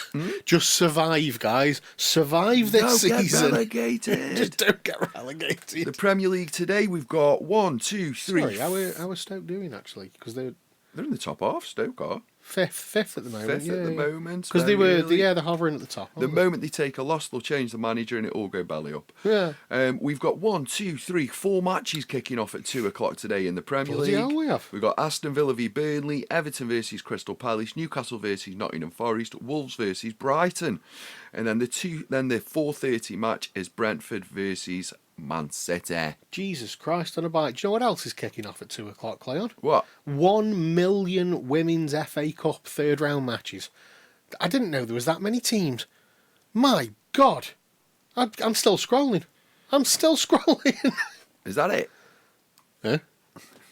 Is that it? That's it, okay. Just a million? Yeah, just a million. Bloody hellfire. Yeah. So yeah, in the Women's FA Cup, over 1 million teams Over 1 million teams play this week in the FA Cup on Women's Super League, because I'll touch upon it.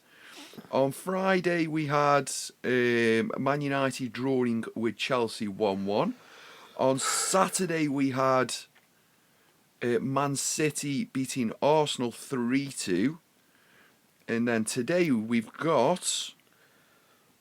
I know they've all kicked off. I'm not going through every single Women's FA Cup game for 2 o'clock. No, that's just mental, isn't it? There's so many teams. I'd be like this. That's it. It's all the Women's FA Cup today. There is some Super League as well. I can't find the Super Leicester, League. Everton, Is it Leicester Everton? London City Lionesses, Liverpool, Tottenham Hotspur, Brighton and Hove, Albion, West Ham and Villa. I can find. Oh, yeah, All yeah. already.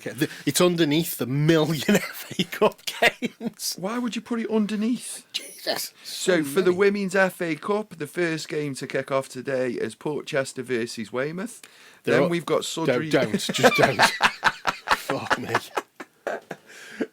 A few hours later. What have you got going on this week, Davio? Not much. Be honest with you, not much. I'm awaiting the admissions thing for the masters course. That's probably the highlight of the week. I need this flu to disappear, or at least disappear out of my throat, because I've got a song to record, which I've had to delay. So I could do with that disappearing. I can work on the music. What song are you recording? I wrote another song. Oh, God, it's not for Hamas again, is it, Dave? No, this one... Oh, kind of. What I've been doing, Cleon, right, is I'm trying to... When something happens that kind of perks my interest, I'm trying to write music and lyrics that see both sides of the story. And a couple of weeks ago, the UK declared that it recognises Palestine as a state. It recognises a Palestinian state. So I started reading through news articles of the pros and the cons and people's opinions and whatnot, and I wrote a little song about it. And I quickly recorded it, guitar and vocals, just with my camera, on my phone, microphone, put it up on socials, and then from there I'll record it properly and just whack it out. Like The time is near. Thank you, Kia. Thank you, Kia. We've been in the wait for the Palestine state. Oh, well done, Cleon. I'm proud of you. You done well there. So yeah, I was hoping to already have that recorded and out. I'm not taking the piss, by the way. I just thought. You done well there. Thank you. Yeah, I was hoping to have that recorded and out by now, but I just haven't. I haven't been able to. So yeah, but nothing really going on next week. Just chilling, man. I'm glad, and even though F1's on today, that's about as exciting as it gets. Singapore, very hot, very humid. Oh yeah, skippy tyres. Hot and humid night race. You know what they've had to do for this weekend because of how hot and humid it is? They've implemented this driving vest for all the drivers, so it goes underneath their overalls, right? And it's actually connected to a pump in the car that pumps cold water through it all to keep the drivers cool. Now, apparently, they're a bit awkward to wear, and some drivers don't find it very comfortable. So if you choose to not wear it, you have to put extra weights in your car so that your car weighs the same as the guys wearing the vests. But I think it's the first weekend it's been implemented. So the actual vest, like I say, they're connected to the car, and it's constantly pumping ice cold water through the vest. Like, I mean, on a normal weekend, drivers lose so much weight because of the amount that they sweat. But Singapore is just a fucking. It's got to be nightmare. dangerous because you've got to be close to passing out at some point during the race. I'm pretty certain it was Singapore with Mick Schumacher, Michael Schumacher's son. I swear it was Singapore where he retired. He retired the car because he just couldn't finish the race. He was close to passing out, and he radioed through, and he's like, "Guys, I can't do this." And they were like, "Just retire the car. It's fine. It's absolutely fine. Don't pass out behind the wheel. Just retire the car." And he drove into the pits, and he just stopped the race because he was nearly passing out behind the wheel. Them speeds, you know what I mean? It's just like, and it's a street race, and it's a very narrow street race, and some of the corners, like, you've just got. It's not a case of trusting your driving and your own ability. It's also trusting the car and knowing what your car can do, because there's one corner where your foot is going through the fucking chassis. It's that far down because of the speed you're trying to get as you turn this corner, and as it goes round, the back wheels, every single car, it scrapes the wall, foof, foof, and like the sponsorship on the wall's just gone by the end of the weekend. But all you've got to do is just take that a fraction wrong and bang, you're in the wall. You're toast. And you're done. We've already had like 1 million red flags over like free practice sessions and whatnot from people going in the wall. But it's a good race. It is a good race, but it's a night race over there. It's 2:00 over here, and the way that they light the track up as well is also really cool. Like they do a good job of it. But it fucking ruins the drivers. It absolutely ruins them. I'm pretty certain. I swear Lewis Hamilton did it one year where he was just recovering from COVID, so he was already fucked, and then he did that race as well.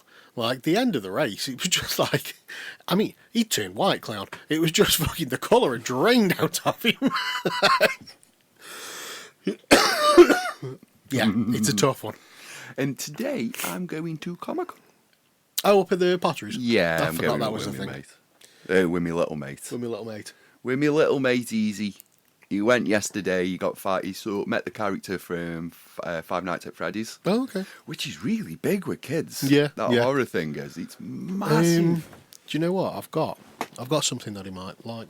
Then. Yeah, he's got his book. He's got books of that. He's got figures of that. He's got molds of that. He's got, if it's Five Nights at Freddy's related, he's got. And he went up yesterday with his mum, and he went like this to me last night. So he's gone up and he's spenny mummies. Yeah? So I've got in last night and he's gone, you're taking me Comic-Con tomorrow. And I've gone like this, I've gone, what have you seen? What have you seen? What have you seen? He goes, I'll show you tomorrow. I'll show you tomorrow. Like, Because I know Dad's going to buy it. because I know Dad. There's a few things with, my son gets me. Yeah? Yeah. He gets me. And what he does, he'll go, that's really stupid. I'm going to show that, Dad. Because I've got bad impulse problems and he's got really interesting buying things.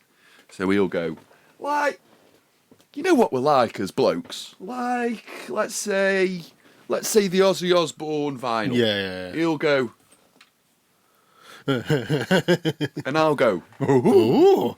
Very like, nice. one thing I'm really interested in vinyl-wise is Taylor Swift's new album. I saw you... No. I saw you putting it out.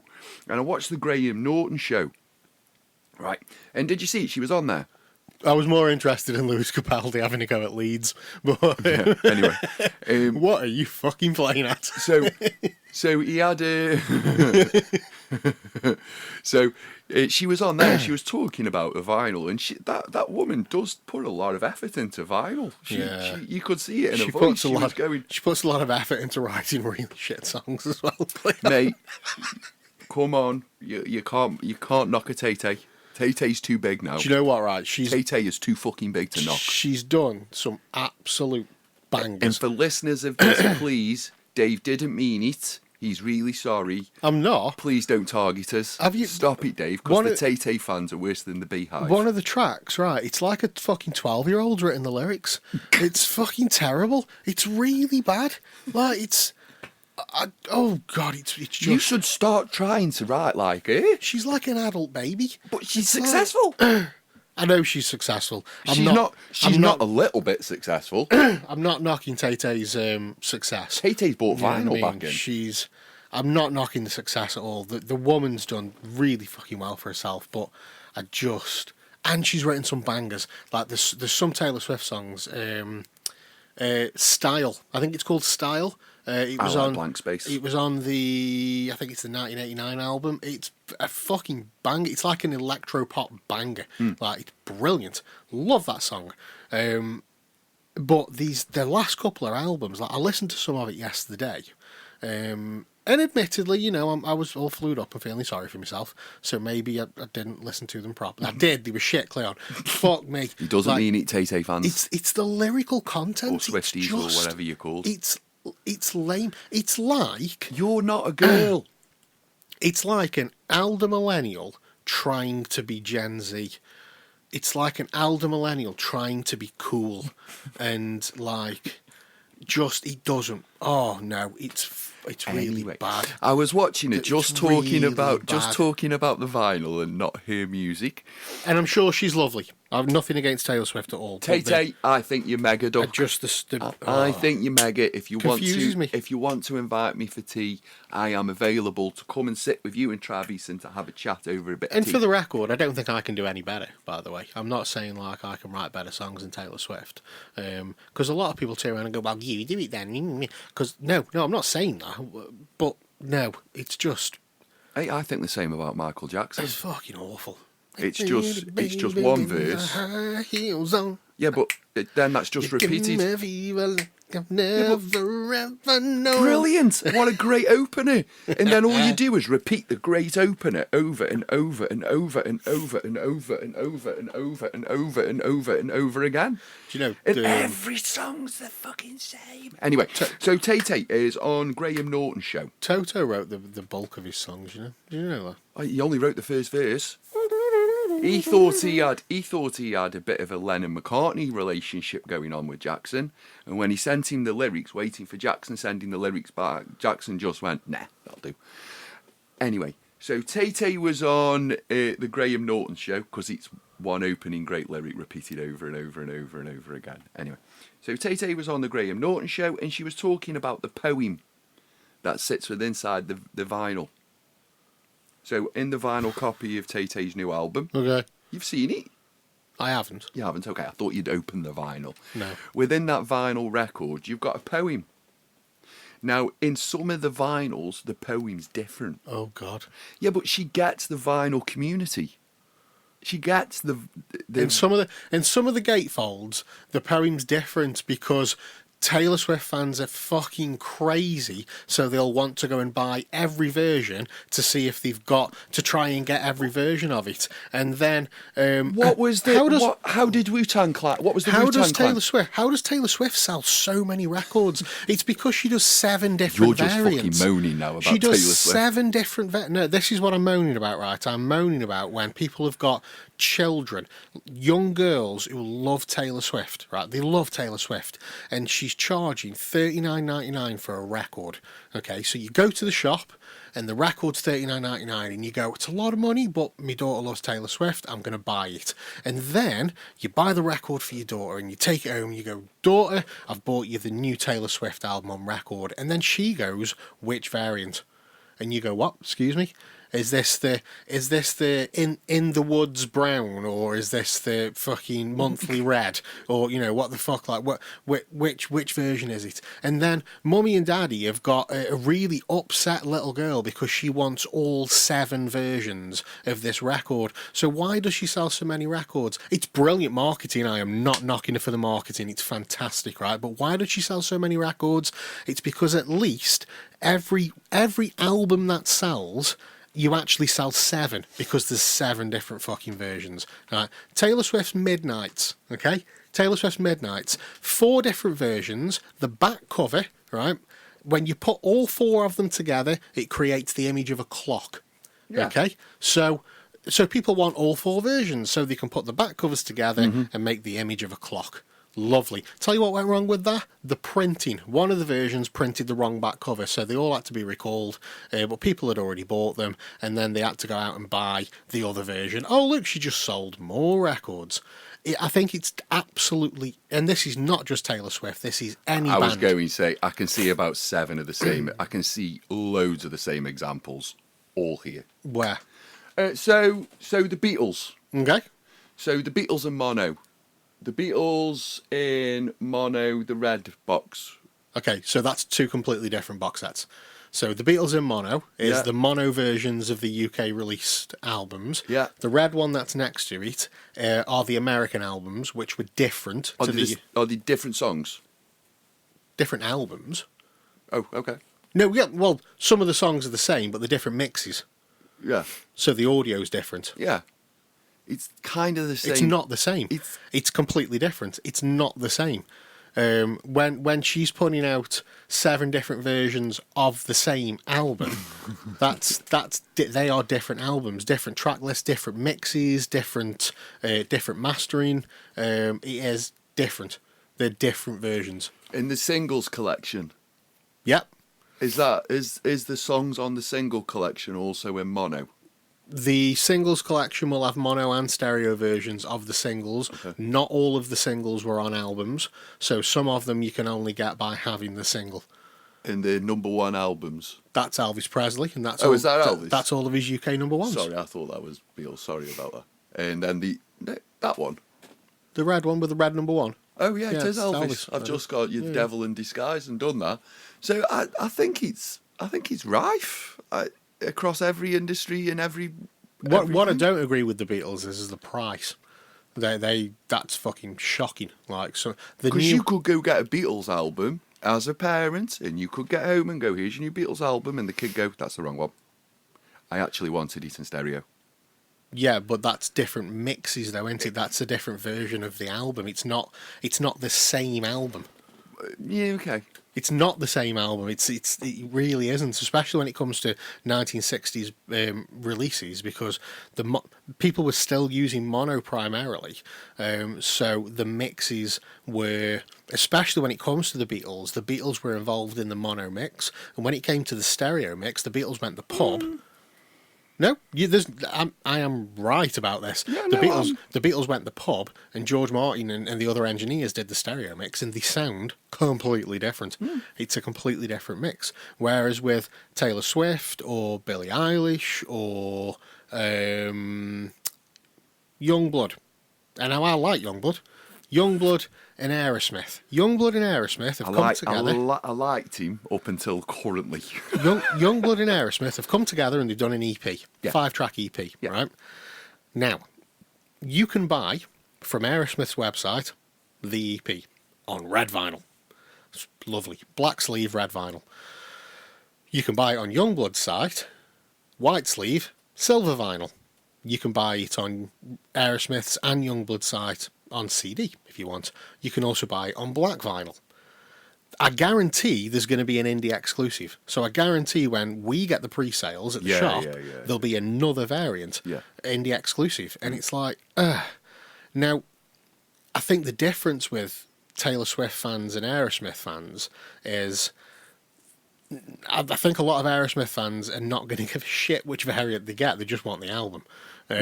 Whereas Taylor Swift fans are cult-like and they want everything. But I don't agree with any artist doing it. If Iron Maiden came out, and they're one of my favourite bands, and this is the new Iron Maiden album, and you can get it on blue, you can get it on red, you can get it on marbled black and white, you can get a picture disc, you can get it on green, you can get it on indie exclusive orange, Amazon exclusive silver, rough trade exclusive green. Queens of the Stone Age did this with their last album. I think it's fucking terrible. I think it's a terrible, terrible thing. And I think it's... what's the word I'm looking for? It's... I can't think of the bloody word. But basically, you're fucking draining your fans of the little money that... profiteering off your fans. And I just don't think it's right when you've got a cult-like fan base like Taylor Swift's got to have 7 different versions of your album on vinyl, because they're going to want all 7. Yeah, true. But every single big band that does have a cult following rips off the fans. Yeah, and I'm not just narrowing it down to Taylor. That's the point I'm making. I think it's disgusting. Look at the prices of them. I look at this. Yeah. So they haven't released a fucking... They haven't been together for the best part of, 60 years? 60 odd years, yeah. So the Beatles, they are reissuing and re-releasing the anthology series. Now, we've spoke about this before on the podcast. I'm really looking forward to the TV series. That's what I loved about the anthology series. It was a 6-part TV show that aired on ITV in the UK. They released albums to go along with the series, of which Volume 1 and Volume 2 had new tracks on. Volume 3 should have had a new track on. Never happened. We got that new track a couple of years ago, now and then. So now they're issuing Anthology Volume 4. Never a thing. Fuck, Anthology Volume 4. 13 new tracks on it, or unheard tracks, should I say. So it's not even completely full of new material. Some of the stuff we've already heard on bonus footage on box sets that have been released. However, you can't buy Volume 4 without buying 1, 2 and 3. You've got to get the box set with all of them in. And if you want that on record, it's going to cost you best part of £400. If you want it on CD, about 100, 110, something like that. Profiteering. So they put that out. And you go onto the Beatles website, you can buy a version with a little art card. Costs the same amount of money, but if you buy it, so they're not charging you more for the art card, but you buy it off Beatles website, you get this little art card. You buy it from your record store, you don't get the art card, it's the same price. whatever. So they put that out there, so everybody's like, fuck, I really want fucking Anthology 4, I'm gonna have to buy this box set. The pre-orders go in. A month later, they announce, oh look, you can buy Volume 4 separately. Here it is. Here it is, you can buy it separately if you want. After they've just had how many? And you just go, I've just spent £100 on the box set. I didn't need to do that. I could have, what the fuck? Like, that's just horrible, you bastards. Yeah, terrible. I don't know where Tay and the management got the ideas from. But the point I was making, it's nice that the Beatles are thinking about the fans by putting a nice bit of art card in there. And Tay-Tay's thinking about the fans by changing the poem a little bit. I was just going into nice that an artist is thinking about her fans. Then She's not thinking about fans. And then you were just doing this. Balance. That's what she's doing. Throwing grenades at me. She's not thinking about the fans one little bit. I was like, what about the Beatles? I know what'll generate more money. Let's make the inside different. You know when Tortured Poets Department came out, right? There was a rumour that went round that there was, because that came out and Record Store Day was the next day. Yeah. So we have the new Tay-Tay album and then we have Record Store Day. Yeah. A rumour went round that certain copies only available on Record Store Day, she didn't have a Record Store Day release that year, had a poem inside on a separate bit of card. Right? And we had people in the shop going, have you got the Taylor Swift record, the one with the poem?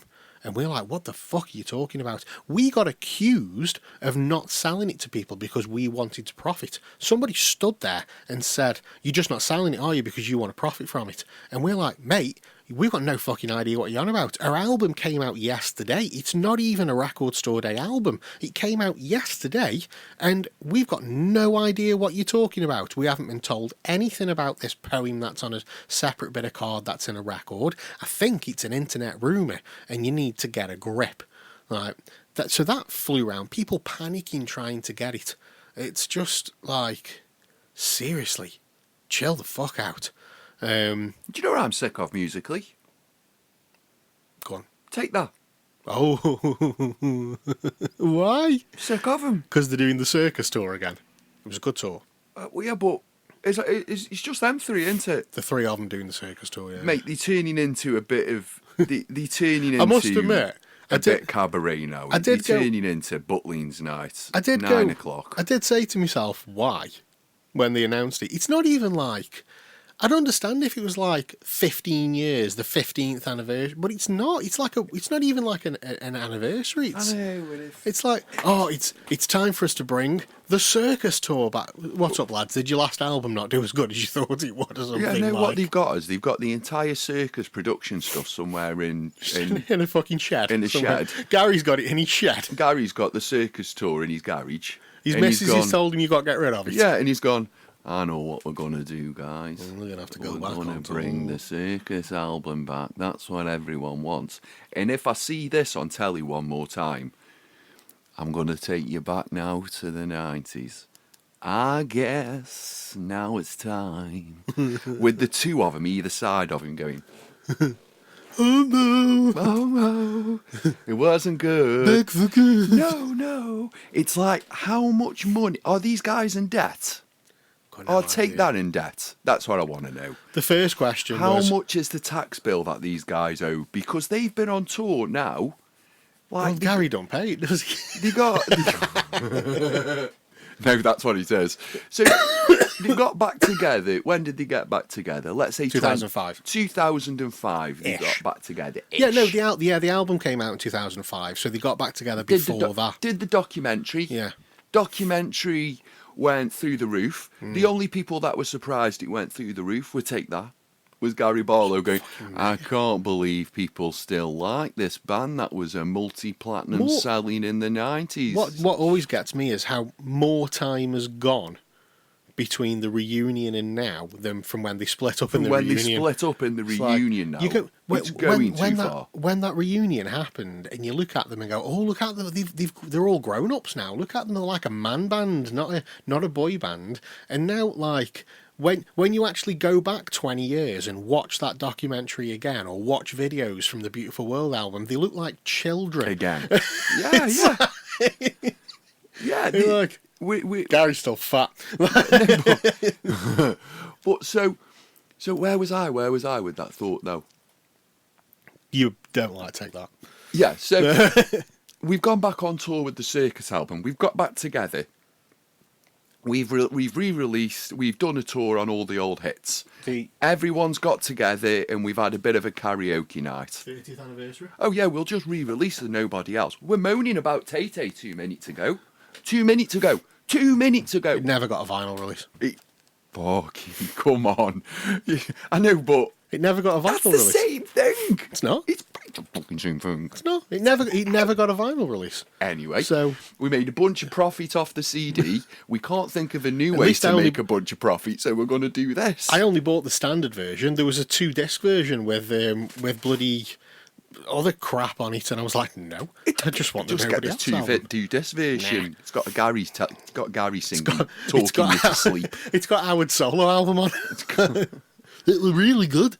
What was the song he did? Yeah, breath, speak. It never got released, Cleon. That's why nobody knows. He recorded He was an on album. the side of a fountain. Yes, that was the one. Going like swaying from side to side. It never. Your breath, speak. Was it Speaks Without Words? I don't know where that memories just came from in the noggin, but Speaks Without. It could anyway. You gave the album to the record company, and the record company went no, just put it on the shelf. Anyway. So and then he went DJing. Anyway, so we got take that got together, take that formed, take that split up. Had a big argument. Robbie Williams became massively famous. None of the rest of them did much. Did a documentary, got back together, did a tour. Tour was amazing. Went, oh my God, look, everybody loves us still. This is great. All the mummies, we're now into adult money. Mm-hmm. We're away from kiddie money now. Mm-hmm. Now what can we do? So we do an album. Album is rave reviews. Beautiful World, we're on about. Beautiful World. Brilliant. First album. It's a man band now. We're on man band, take that. Brilliant album. Then they did another album. Circus. Is that them giving it this on the television? on the tightrope? On the tightrope? I think so. On the front cover, is it? Yeah, I've got a DVD somewhere. Yeah. They're giving it this. Then they did another album together, didn't they? That was the one with Robbie. Yeah, so they've done 2 mega successful albums.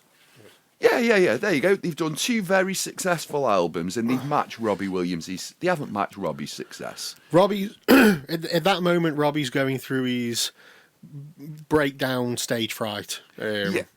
But Robbie's a massive star. So Robbie can never just rejoin, take that. I've got to have some success before he goes back. Whereas Jason's going, I just want my mate back. I can't do Jason's voice. It's like really camp Mancunian. I just want my mate back. I just want my mate back. Anyway, want him back in the Manchester. So they've had their success. Robbie's had his success. Hanging out the back of Lula. They've come back together, and they have been really, really critical acclaim.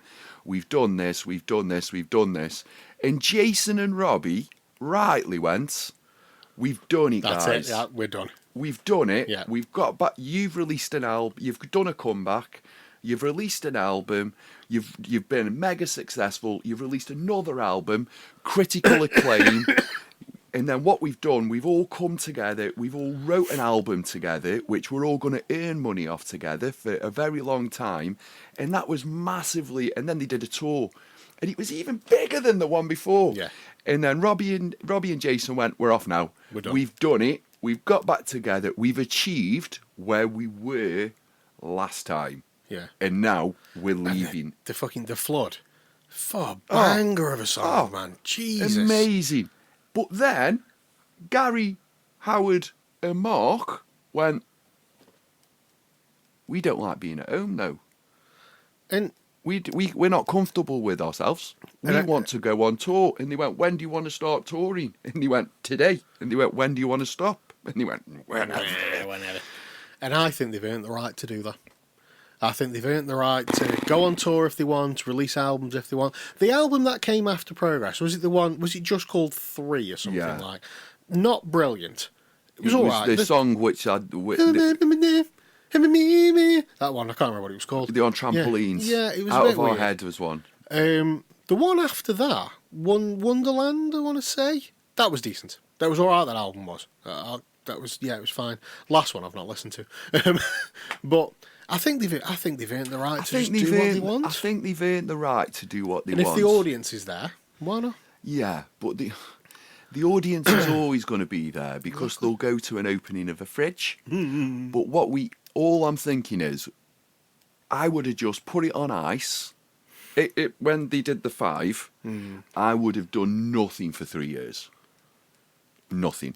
It would have been like no one would know what was going on for 3 years. Yeah, and then I would have just done another album as the 5. I do like the because it's the circus tour.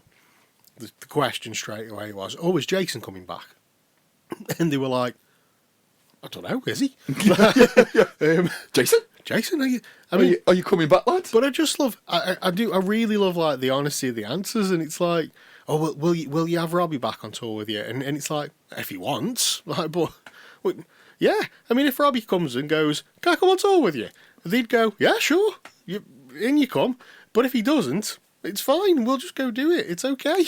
If Jason wants to come back, yeah, sound. That's what I mean. I don't think they're even planning the tours anymore. It's just like, they've been on tour for that bloody long now. Anytime they're touring, it's like, what are we doing this time? I don't know. What shall we do? I've got an idea. What's the idea you've got, Gary? In me shed, I've got the circus stuff. Hang on a minute, guys. Let's take the circus back on tour. And I believe Mark and Howard are being held hostage. I think now they're held hostage by Gary Barlow. He's just got them like... He's got them in a cupboard. I don't want to do that one, Gary. And you've got little Mark. Little Mark, I think, has been bullied for years. I think he keeps showing signs of distress. The moustache. He doesn't look like he wants to do it no more. He's got "help me" written across his face. Howard's been that affected, he's now got a speech impediment. It's Mark's fault. Because he releases his solo album, it does nothing, and he's just invested all his money into it. So then he's gone up to Gary's house, knocked on. Like, his wife's answered. He's knocked on. His wife's answered. "Oh, are you? Can Gary come out?" So has Gary still got the circus in his shed? And he's like, "Can Gary come to the pub tonight?" So they go sit in the pub, and he's like, "Oh, I need a favour. I spent all my money on that album and it didn't do very well. Can we go back on tour?" Is that how long do we need to go on tour for, Mark? 70 years. We're going to need something big. Phone's home. Have we still got the circus stuff? Yeah, all right. I've got a feeling, right, in years to come. They have literally just toured as well, haven't they? Yeah, they've just toured. Just come off tour and they've announced that they're doing the old tour. So I've got a vision in 40 years' time. Gary Barlow being wheeled out like poor Phil Collins. What a poor bloke that is. Like Frankie Valli. Yeah. I feel dead sorry. Phil Collins, he's got "help me" written across his face as well. I don't care what anyone says. He's definitely being bullied. He's been held against his will. He comes out like this. And then they prop him up so he gets to his mic and... For fuck's sake. I went that tour. He was fine. And they go... "I can feel it coming in the air tonight." And he's giving it all. He's giving 4. And he's looking, he's going, "She had an invisible touch." An invisible touch, guys. It's all over his music. In so many years' time, Gary Barlow, like Phil Collins, he's going to be wheeled out on a wheelchair like this. And he's going to get to his mic. And he's going to go... "I've got to agree. Let's all sit back and relax and get ready for a lovely song." And there's going to be 6 people in the arena, right? And they're going to be going, "I guess now it's time." He just singing a million love songs over and over and over again. The care home in London and the care home in Cheshire in 50 years' time, right? It's going to be Gary Barlow in one corner. Right, just with a mirror. Where's the piano? Just with a mirror. I sound more like George Harrison. It's going to be a mirror with... It's not even going to be a piano. It's going to be a painting of a piano on because they're sick of setting it up for Gary now because he can't play the piano no more. He's got the arthritis. He's got the arthritis. He's got him. And he's just there in one corner going, "A million love songs later." In the other corner, you've got Mark going, Can Gary come out play, please? Because I've just done an album. I sang a song once, babe. Shut up, Mark. I'm back They again. take that retiring Nobody home. wanted that song. I tell you I'm back again. You got beat by Mr. Blobby. Shut up. Howard's just rocking backwards and forwards doing the backing vocals. Babe, I was just in the you background near the sink, swaying side to side, going, "Your words." Meanwhile, Jason's still living in London somewhere. He's teaching creative writing at some college.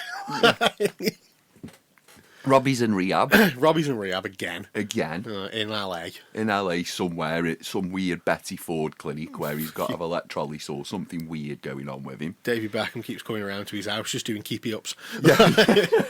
Every now and again, Robbie shouts, "I hate Nigel," and then just carries on going back into whichever. But no, yeah, let's wrap because I need to go Comic-Con and now I really need to go to the toilet. Okay, well, big thank you to everybody that listens week in and week out. Don't forget, whatever platform you listen to us on, hit that like, follow, or subscribe button. It means the world to us, and it makes it gives me a little bit of a semi, just a little one. Can't say that, Margot. Every time you hit the like button, I get a little A little erection. not full mast. No, just a little movement in the middle bit. Don't cancel me. Give us a follow on social media as well. On Instagram, it's Up the Trent Podcast, and on everything else, it's just Up the Trent. You guys are awesome, and we will see you next time.